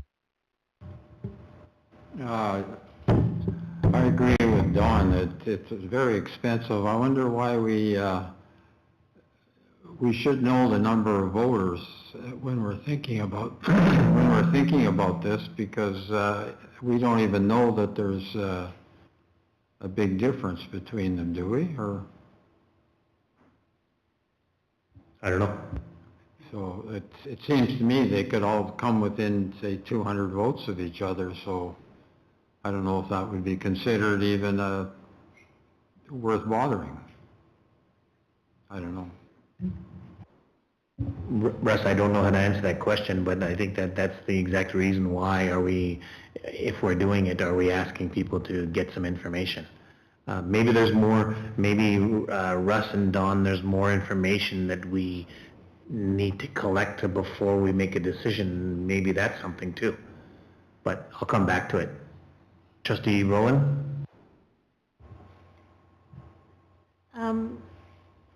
Two points, I guess. First of all, I would like to, we should have maybe attached the previous information and proposal that was done in the last term, which kind of was preface this sort of situation we're in right now. But so I wouldn't be able to make a decision today that would proceed with anything. The other comment I wanted to make was, if we were, I kind of agree with Alicia in the sense that if we're going to go all in, like Landmark would be my choice, I would say, because the other one is just too expensive for, I think, what's going to be required. But possibly the timing isn't great, because if we don't have an election for another 3.5 years, and there's so much development and growth going on in the division, that maybe our timing isn't great. Like we could postpone it to see if there, there's quite a few future developments happening. So is that going to have any impact on the lines? And maybe it should be pushed forward to near the election time, because the data could change in the next 3 years with all our developments. Thanks, Trustee Rowan. I'm going to piggyback off of what Diane said and ask Jody, I guess, to go back to I'm assuming the SEO, and find out what that timeline would have to look like in reverse. Right, so what is the latest we could get that information back? without it severely impacting the next election. Rowan, can you be specific about what information are you looking for? Are you looking for the voting, the voting numbers in each of our current boundaries? Is that what you're in each of our current wards? No, I'm looking for a timeline on what's the latest we could do the boundary review without it impacting the next election, so that if we were to wait a little bit to see how our communities are actually growing, how much further off we could push it. So, yep, no, thank you. When I'm listening to everybody around the room, I'm kind of wondering, maybe what I'm not seeing is on each of our current wards, the size of our wards right now. So I don't know that, and maybe that was somewhere, but I think that would be helpful information. So, sorry, I don't even know what ward I'm in. I think I'm in Ward 3. Anyway, it doesn't matter. So, whatever ward I'm in, would I love to know kind of what the size of the electricals compared to the rest of them. Go ahead, Don. If you want that information, you just can go back to the meeting in June, I think. And if you look at the June meeting, I think that all that information was there. If not, I'll let you know. I can let everybody know where the information is, what meeting it is. But I think it was in June last year it was shared. I know none of the people here, not everybody here was in June, but that information I can share it if you want. Sure, I'd love to know that. Kathy was just letting me know what ward I was in, by the way. She was just Googling, so now I'm 7. I thought I was 3 as to what it is. Go ahead, Kathy. Dawn, I just had a question about you said there was a report or information that the previous board did. I don't know, I've never seen that report. I don't know what report you're talking about. If we could get the documents that you're talking about. No, Dawn said there was for the previous board. Okay. And you think that's the June? This is what you're talking about right now is the June? It could be wrong, it could be me. I'll get the report. It was in the minutes.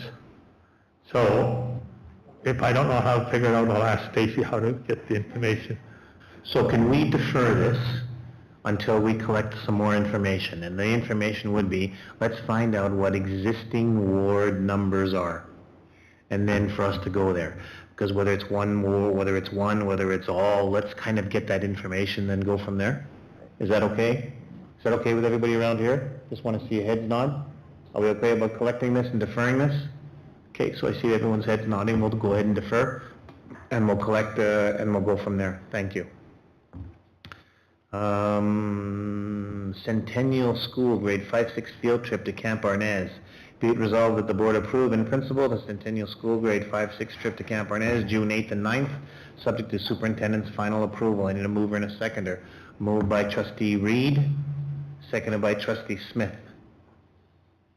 Any questions? Question. Yep. Kathy, is it normal to get only a 3-week notice for a field trip like this? I don't recall a short time frame for something like this. Yeah, so our schools are a little out of practice in terms of the overnight trips and got a quick reminder that they needed to get that together because it is a board approval for that age level and an overnight trip. Any other questions?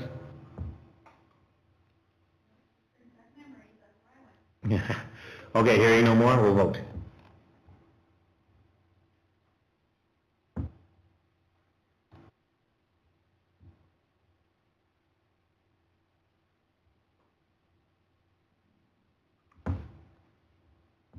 Thank you. Passed 8-0. Staff school recognition during construction. So this is Trustee Rowan that brought this forward, so I'm going to let you speak to it. 2 of our schools have been working in a construction zone all year. We have talked previously about doing something to recognize some of the struggles that the staff have endured during these transitions. And with it getting to be close to the end of the school year, I thought if we were going to address this, that now is the time that we need to be looking at it. And I know in talking to SCI and any of my other schools that they often appreciate things like food, so I thought maybe a lunch or something to make their lives a little bit easier since they've been struggling with working through the construction might be something that we should look at for both of the schools. Okay, so you've suggested something, or lunch or whatever. Open it up for conversation. Trustee Harris. So I would open it up to the entire school, not just the staff, because the students are affected as much as the staff are. So if we're doing something like a barbecue or a, I don't know, like a sub day, I don't know, something that, if we're going the food route, then open it up to everyone in the two schools. I can see Trustee Harris manning a barbecue at Edward Schreier and cooking a lot of hot dogs and hamburgers. Those are great comments, and you know what? It's not just the staff that have endured; it's the students for sure. Anyone else? Comments? Trustee Smith. How about an ice cream truck? You want to buy an ice cream truck and park it in front of Edward Schreier School? Is that what you're saying? No, I just remember when I was younger, we had an ice cream truck come in for, I don't remember it being any particular reason, but everyone was extremely excited. All the teachers got to go. It was something I remember, so. Okay. I think cooking burgers and hot dogs are a lot easier than manning an ice cream truck or getting an ice cream truck, but anyone else?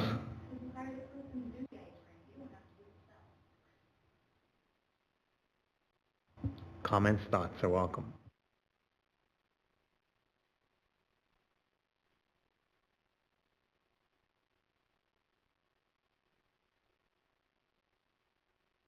Trustee Boydson.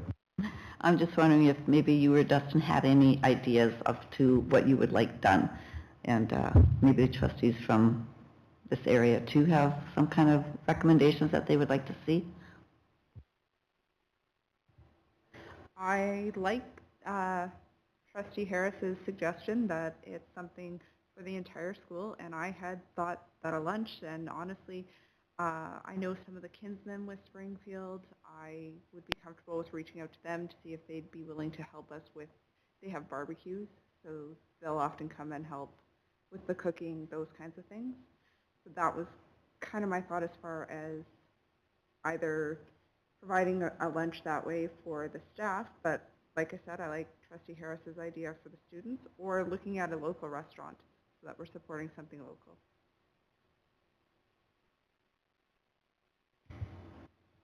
Trustee Rowland? I think, I do really like the idea, and I would guess I would liken it to like a year-end barbecue kind of thing. I agree with Melissa, and I've often said we need to partner with community to make these things happen for schools, all kinds of things, not just for appreciation, but I think that there is probably support in our communities to do this. And I would just want to point out that our high schools do go into exam period in the middle of June, so we'd have to arrange for something, because I do think we should include students. Do that prior to the last day of classes and not during the exam period, but a little year-end barbecue, something like that would be good. Maybe a small committee needs to be formed to search out a couple ideas and possible sponsorships for that. Anyone else? Trustee Boydson? I'm all about costs, so I'm just wondering how much this is going to cost us. Well, Kathy could tell you is that, do you remember what, when you did a staff barbecue, a student barbecue at Edward Schreier, what it would cost you? That's dating a little bit, Kath, but...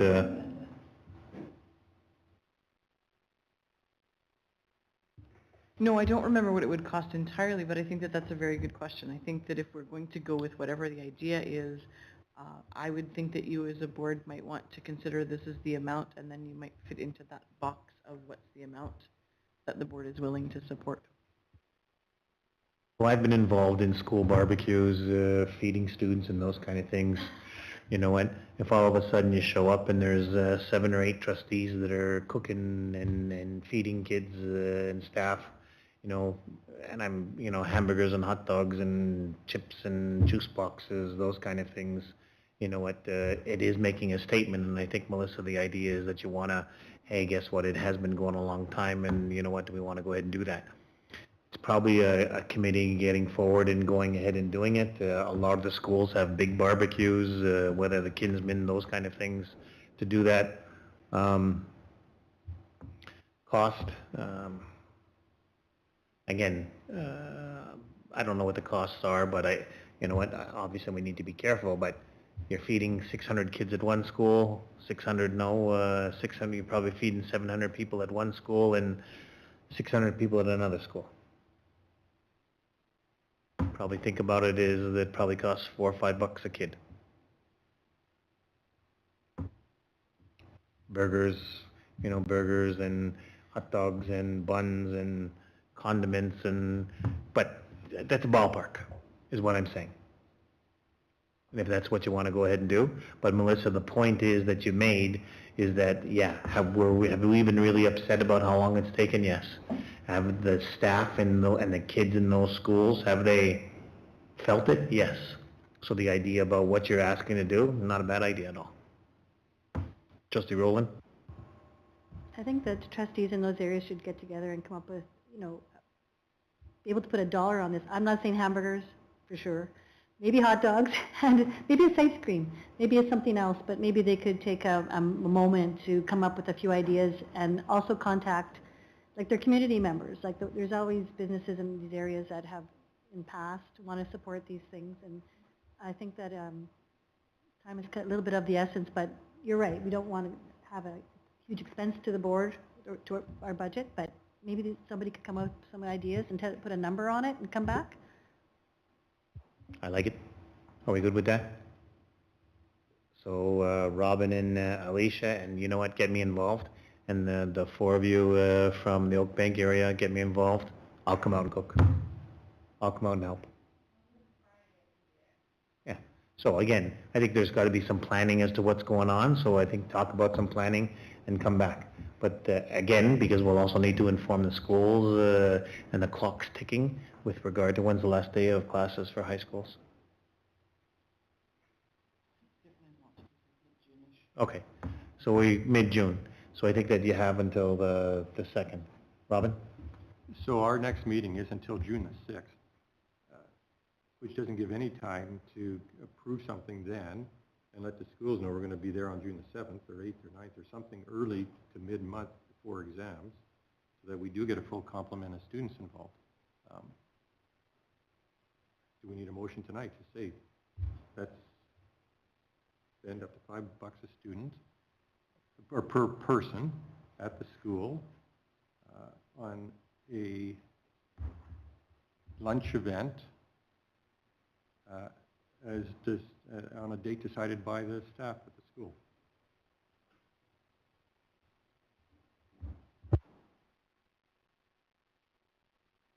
Okay, so we have a motion is that we're going to spend $5 per student and staff at the school. So 700 people at Edward Schreyer, it's $3,500, and I'm just using these numbers range.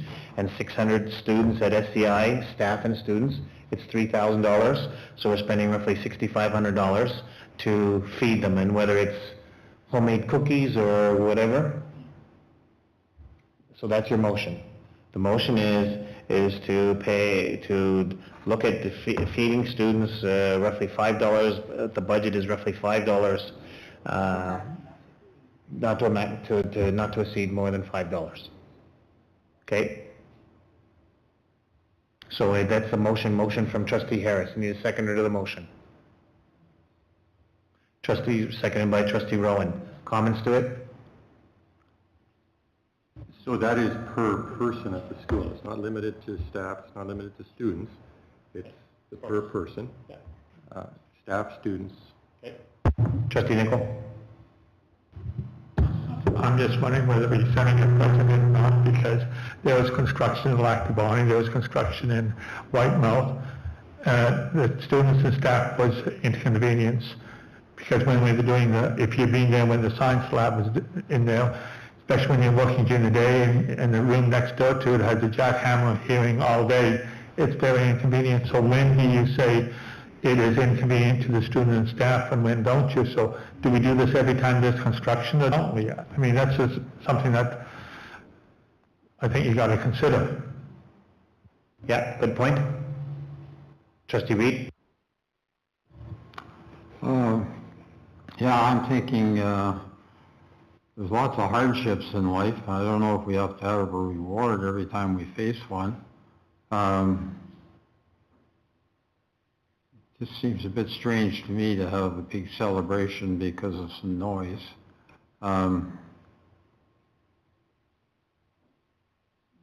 As well, there's been lots of other places that have had problems, and so I just don't really get this, to tell you the truth.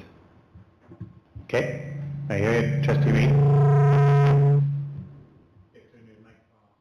Oh, sorry. I'm with Russ and Dawn. Okay, anyone else? Trustee Rowan? I'm going to say that it was, from what I've heard at SCI, it was more than just a little bit of noise. At one point, they went into, I believe it was their staff room, and they could see up the roof, and this was in the winter. They didn't have heat. They had to bring in heaters. So it's more than just a little noise. They've had a lot to deal with this year, and it's above and beyond what we typically expect of our teachers. Okay, I'm going to give, I know you want to speak again to the motion, but I want to let everybody get a chance to speak to it first. So Trustee Rowan, did you want to add anything to this? I think the figure's a little high for my support, because I feel like, I think $5 a person in the school is a little too appreciative. But I think that we maybe, I still feel like I would like to lean on our community and really minimize the cost to our budget, to our board. So I'm kind of feel like that's like a lot of money to put aside for that, but I still want to see them recognized in a way. So I wish we had a different proposal. Maybe if it was to be like something smaller, like Alicia said, ice cream is well below that budget. I don't know if it's right to put a figure of that amount on a motion today, but I'm still open to ideas. I don't know. Okay, so I haven't had a chance to speak to it, so I'm going to speak to this. I'm going to support this motion, and part of it is that I think it's, yes, we've had hardship with, science labs and those kind of things. This is different. This is the issue that's gone on at Edward Schreyer and SCI, I think is different. And yes, you know what, people always say, you know what, will we go through hardship? I can tell you that when we gave a little bit of money to the schools for wellness, boy, did it ever go over. And I can tell you that, yeah, I'll be the first one going and cooking if it is hot dogs to go ahead and do that. And I understand that. Again, $6,500. I'm not sure if we need $6,500 or $5 a kid if we're cooking hot dogs for somebody. But when Melissa brought it forward to me, I thought, hey, that's not a bad idea. Yes, we'll always say, well, we're going to do it for everything. Well, we're going to do it for everything, but everybody, if you go through the same kind of issue that was going on in those two other schools, in my opinion. Let us speak again. I think if you're going with a hot dog and a drink and a bag of chips, you can get away with almost $2 a person, maybe $2.50, so half that amount. Same thing, I would like to see them get something, but I think almost $7,000 is way too much. Yeah, they went through a hard time, but they're also getting a really nice building after. So they get to enjoy that for years to come. So, you know, it's a give and the take, right? Except for the students that are graduating. Except for the students that are graduating. Yeah. Fair enough. Anybody else want to comment to it? Go ahead. I believe I get the last say. So I think the motion should read up to $5. I hope it says that. I would hope and expect that the schools and the staff will be able to come up with a solution that costs far less than that.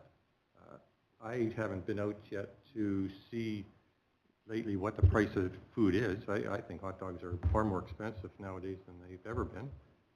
And it may cost up to $5 to feed each person. And I do agree that, yes, this could be setting a precedent. And if it does, then the next long construction project that a school has, we do the same thing for them. So just clarification, this isn't that we're going to get the schools to go ahead and do this. This is what we would go ahead and do as a board? Or are we going to give the money to the schools and they're going to have a barbecue? Or they're going to get cookies, or they're going to do whatever? I guess that, I want to understand what that is.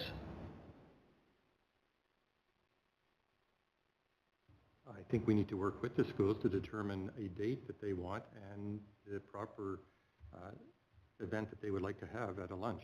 If that involves a hot dog sale or if it's an ice cream truck, whatever it is. And if we're there to help man the booth, I think all the better. Okay. So we're going to go around again? Okay.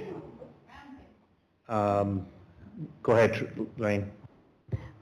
Just to clarify, like, if we're there to man the booth, that's okay. I think if we're approving this, we're doing it. To throw something else at the schools to do, that's almost like a slap in the face. Like, yeah, we want you to have this, here's some money, but you have to do the work. Like, that's like, thanks, but no thanks, especially at this time of the year. So I think if the board's approving it, it better be the trustees that are there doing the work, and maybe community members if you can get them. It shouldn't be anybody at the school doing the work. Alicia? What about the vegetarians? And the people that can't eat certain things? Like, we're going to be excluding some people somewhere, no matter what we do. Thank you. Trustee Reed? Yeah, I guess there's hardship all over, and it just reminded me that every time I go to the library, there's one of the librarians there that tells me her daughter comes home from school and that Centennial is too hot and the air conditioning's not working. I suggested she might want to phone Derek, and so I think she's pursuing that. But I mean, this person thinks there's a lot of hardship in Centennial, and there's apparently a few others that agree that it's too hot in there. So maybe they should get a hot dog. Anyone else want to comment? Do you want to say anything? Okay. So the motion on the floor is provide up to $5 to the schools for basically the amount of adults and students that are in the building. That's the motion that's on the floor. Okay. So we're gonna do this. We have to do this by show of. I'll go around and ask you to know that because we can't do it electronically. Go to you, Melissa. Melissa's a yes. Diane? No.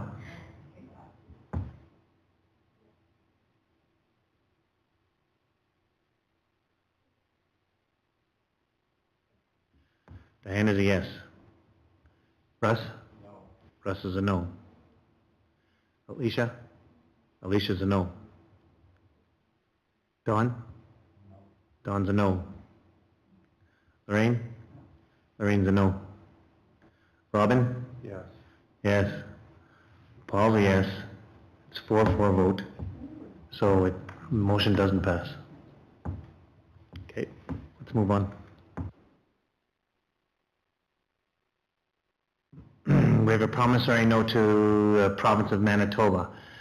Before I read it out, do you want to talk briefly about it, Jody?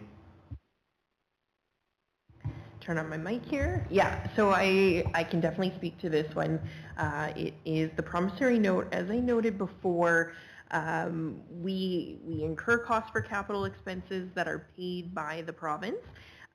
So what this promissory note is about is, I'm just trying to zoom in here, it is for our costs for our modular classrooms for Beausejour Early Years, Ecole Dugald, Oakbank Elementary School, as well as our roof an envelope replacement for Oakbank Elementary.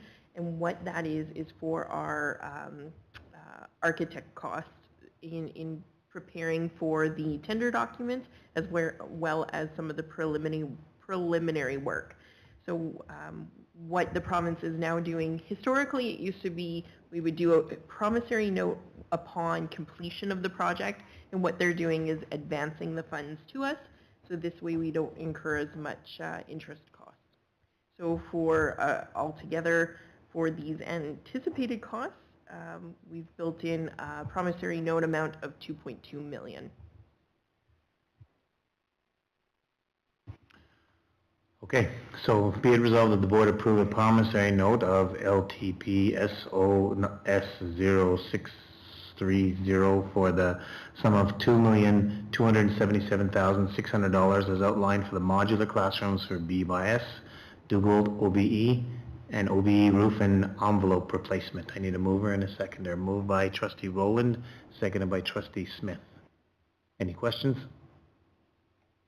Okay, hearing none, we'll vote.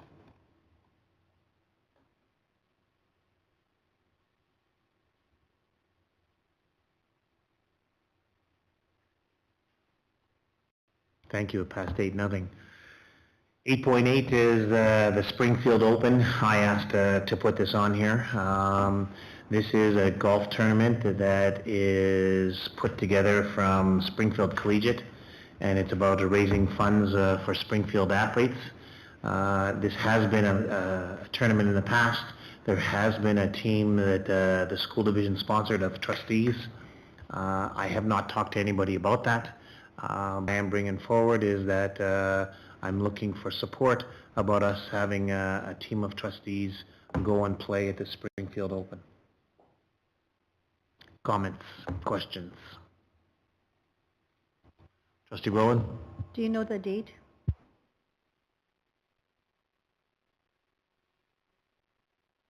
I'm sorry, you said it was July 10th. Yep. Comments?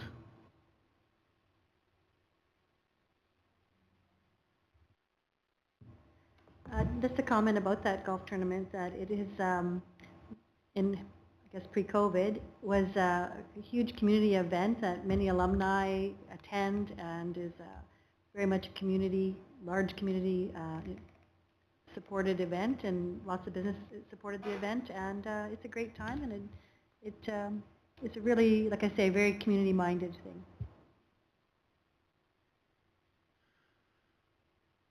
So I don't know if there's any golfers that are here as trustees. Are there golfers here that are trustees that would be interested in going?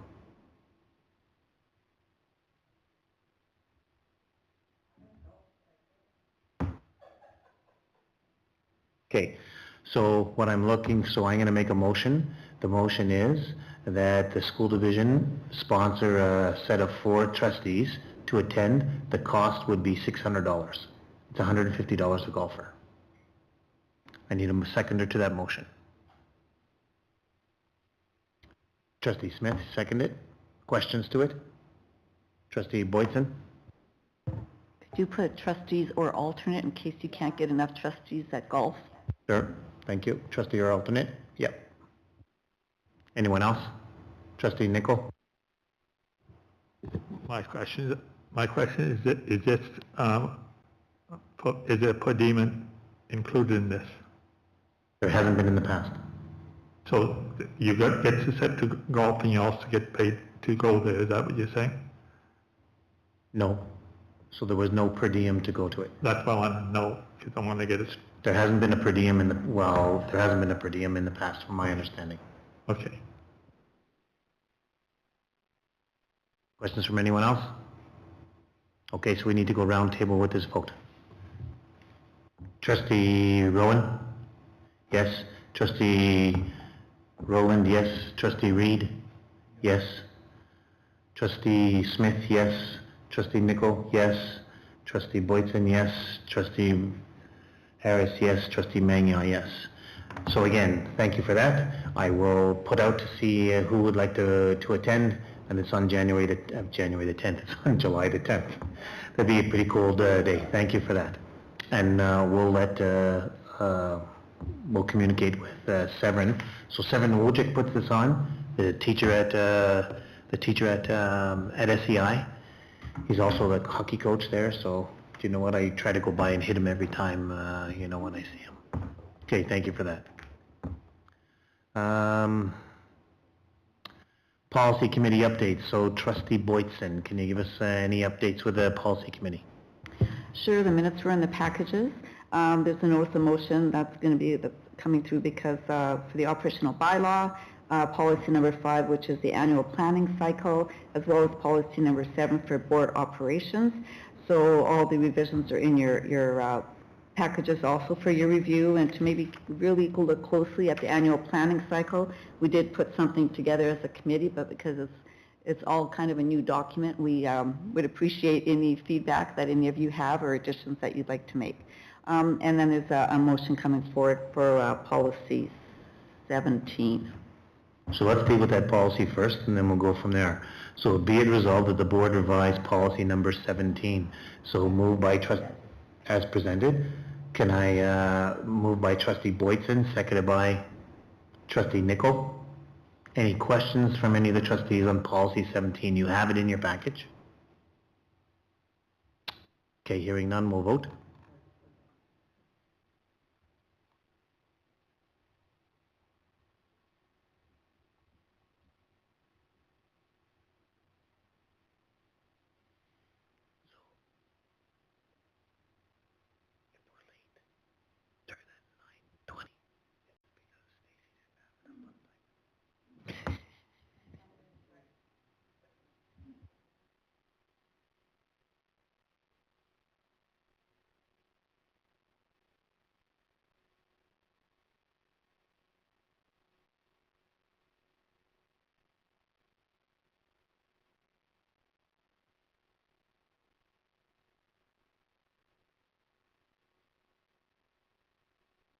Thank you. It passed 8-0.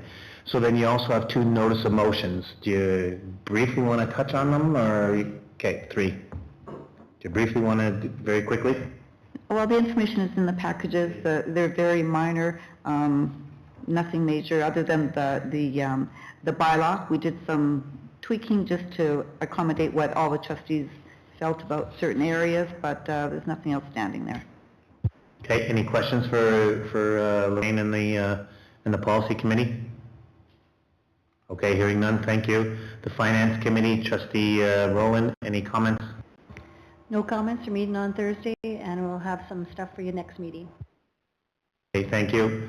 I continue to be the signing authority for the month of May. We do not have a check register, and yes, 8/18 update with regard to the foundation. Yeah, really exciting news. I've met with our latest, legal associate at Fillmore Riley to complete the circle of updating and revising our education foundation to reflect what the intention of the foundation is. So it's been about a year in the works. There was additional information requested early this year. I'm in the near completion of submitting it for final review. With the finance chair, Diane, there's an affidavit for you to sign, Paul, as well as Robin, affidavits for you folks to sign. That's one of the final pieces. From that point, it will be forwarded on to the courts, the Court of King's Bench, for review and feedback. So we've reviewed on Thursday all the documents that in the affidavit that I produced. I outlined the creation of the Education Foundation, the several times it has been amended, making sure we have all the copies of it, all the additional information, financial information, updated financial information. It was really, really in-depth. Some of the information that the legal team has needed to be updated because of the changing of secretary-treasurers. So they required me to complete additional financial information, as well as my knowledge to the foundation. I have to provide my summary as well as historical information. So it was very in-depth. The first round of information collected a year ago was just financial information And then beyond that was the in-depth review. So I'm happy to say this is all being sent off. As long as I get the affidavits, it'll be all sent off tomorrow. And hopefully we'll hear back before the end of June. So I'm very, very excited to say this is on its last leg. Questions for Jody? Good job, Jody. It's been a long haul. Thank you. So professional development, we had some trustees off in Fredericton. We'll give you a chance to comment in a minute. Lorraine's heading out to Banff in July. So let's talk a little bit about some of the information that you've shared. So I'm going to give you a few minutes, Alicia, to share a little bit about the conference capsule.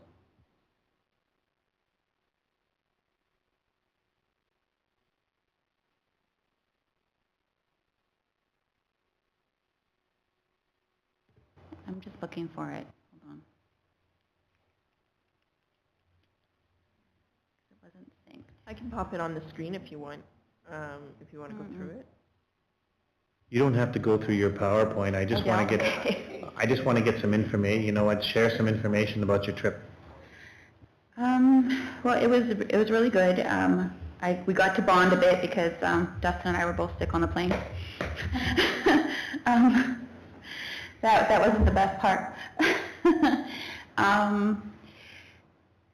The first session that I went to, I kind of wish I went to a different one. It didn't give me, it kind of told you about all the problems, but none of the results and how to fix the problems. The next few I went through everything last night, and I gave you guys like the Coles notes of everything, so you can read through it there. We did luck out, and I contacted the school museum while we were there. They're not open for the season, but I messaged them on Facebook, and they actually let us come in for a tour off season. So it was really nice seeing all the different old things. That's some things that I remember from school, which made me feel old because they were in a museum. But it was a really, really good time, a lot of information, a lot of different sessions, a lot of things that we're going to have to think about in the future. But all in all, it was a really good conference. Other than getting a little sick on the way back home, it was good. Thanks, Alicia.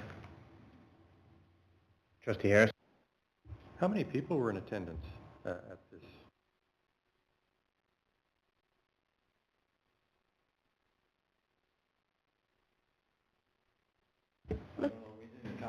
Yeah, we didn't count, but it looked like maybe like 300, 400. Yeah. All right, Trustee Reed, what do you, anything to add about your,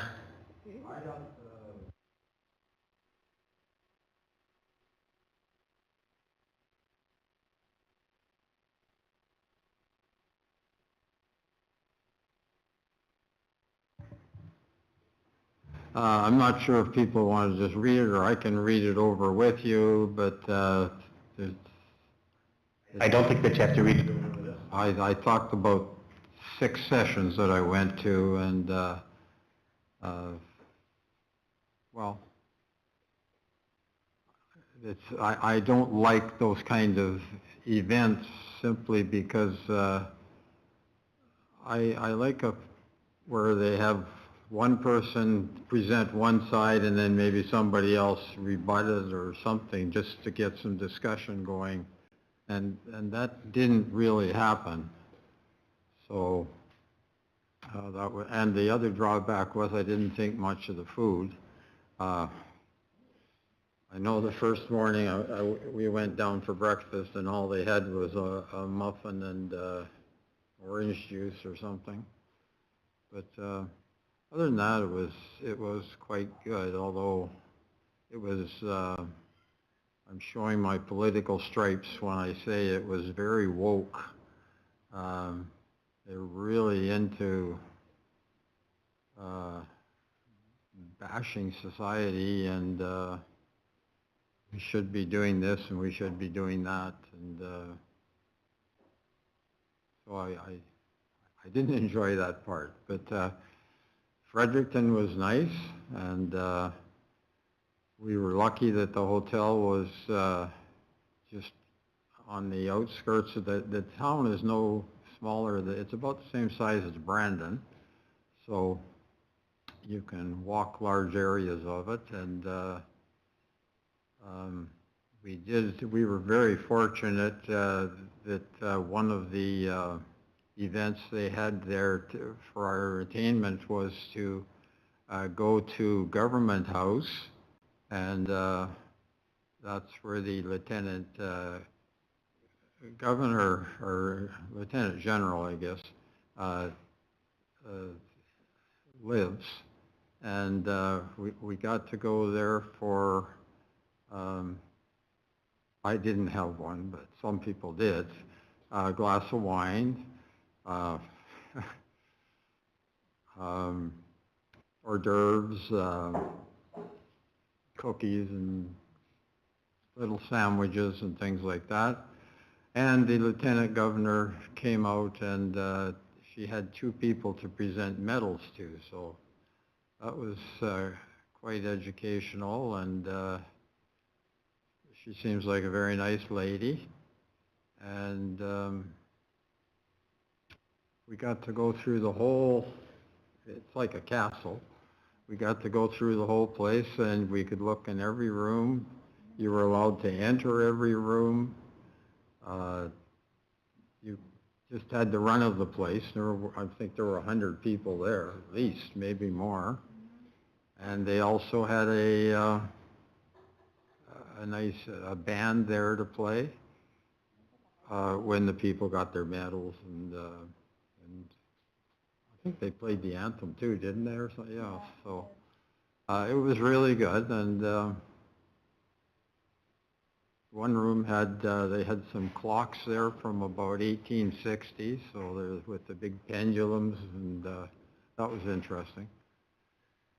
And okay, I better cut it short because we're going to go overtime. Thank you. Oh, go ahead, Alicia. I just wanted to point out that I didn't have access to the slides from the event because I needed a login to get them. And I didn't have that, so that's why there's a guy's head in one of the pictures, because it's a picture that I took with my phone. And hopefully this is okay. If you have any questions, let me know. I did it last night. I think I finished at like 1 a.m. Thank you, Alicia. Robin? So Russ, you've been to, I think, more than one of these capsules over the years. Like I think you went to Vancouver once before COVID and that. I assume it was capsule. How would you rate this conference compared to other ones you've been at? I'm sorry, I didn't hear that, Robin. You have to talk loud. I think you've been to other of these conferences in the past before COVID. I vaguely recall did you and Diane go to Vancouver? Was it capsule? Diane? It was? So how would you compare this conference to other ones you've been at? In 3 words or less. Well, I don't have any evaluation, to tell you the truth. You're comparing the Maritimes to, the other one I went to was Vancouver, so they both have their points about them that are really interesting, and I think if I had a choice of where to live, it'd be Fredericton over Vancouver, but I don't have the conference. I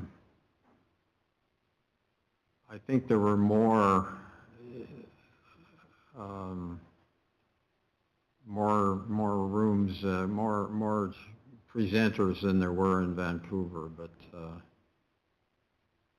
Vancouver was about 4 years ago, so I can't remember that far. Right, that's fine, thanks. Thanks to the 2 of you for the report. We appreciate the written stuff. If we have questions, we'll bring it up next time, certainly to you. Thank you. Jody, we have nice to know information. We have upcoming meetings that are listed here. A reminder about the long service meeting on June the 8th. Questions from the public. Jody, are there any questions from the public? No, nothing's come through. Thank you. No questions. We do have a motion from in camera. Be it resolved that the board offer the position of finance manager effective as soon as can be arranged as recommended by the superintendent. In a move and a seconder. Moved by trustee Boyson, seconded by trustee Nickel. Any questions to this? Hearing none, we'll vote.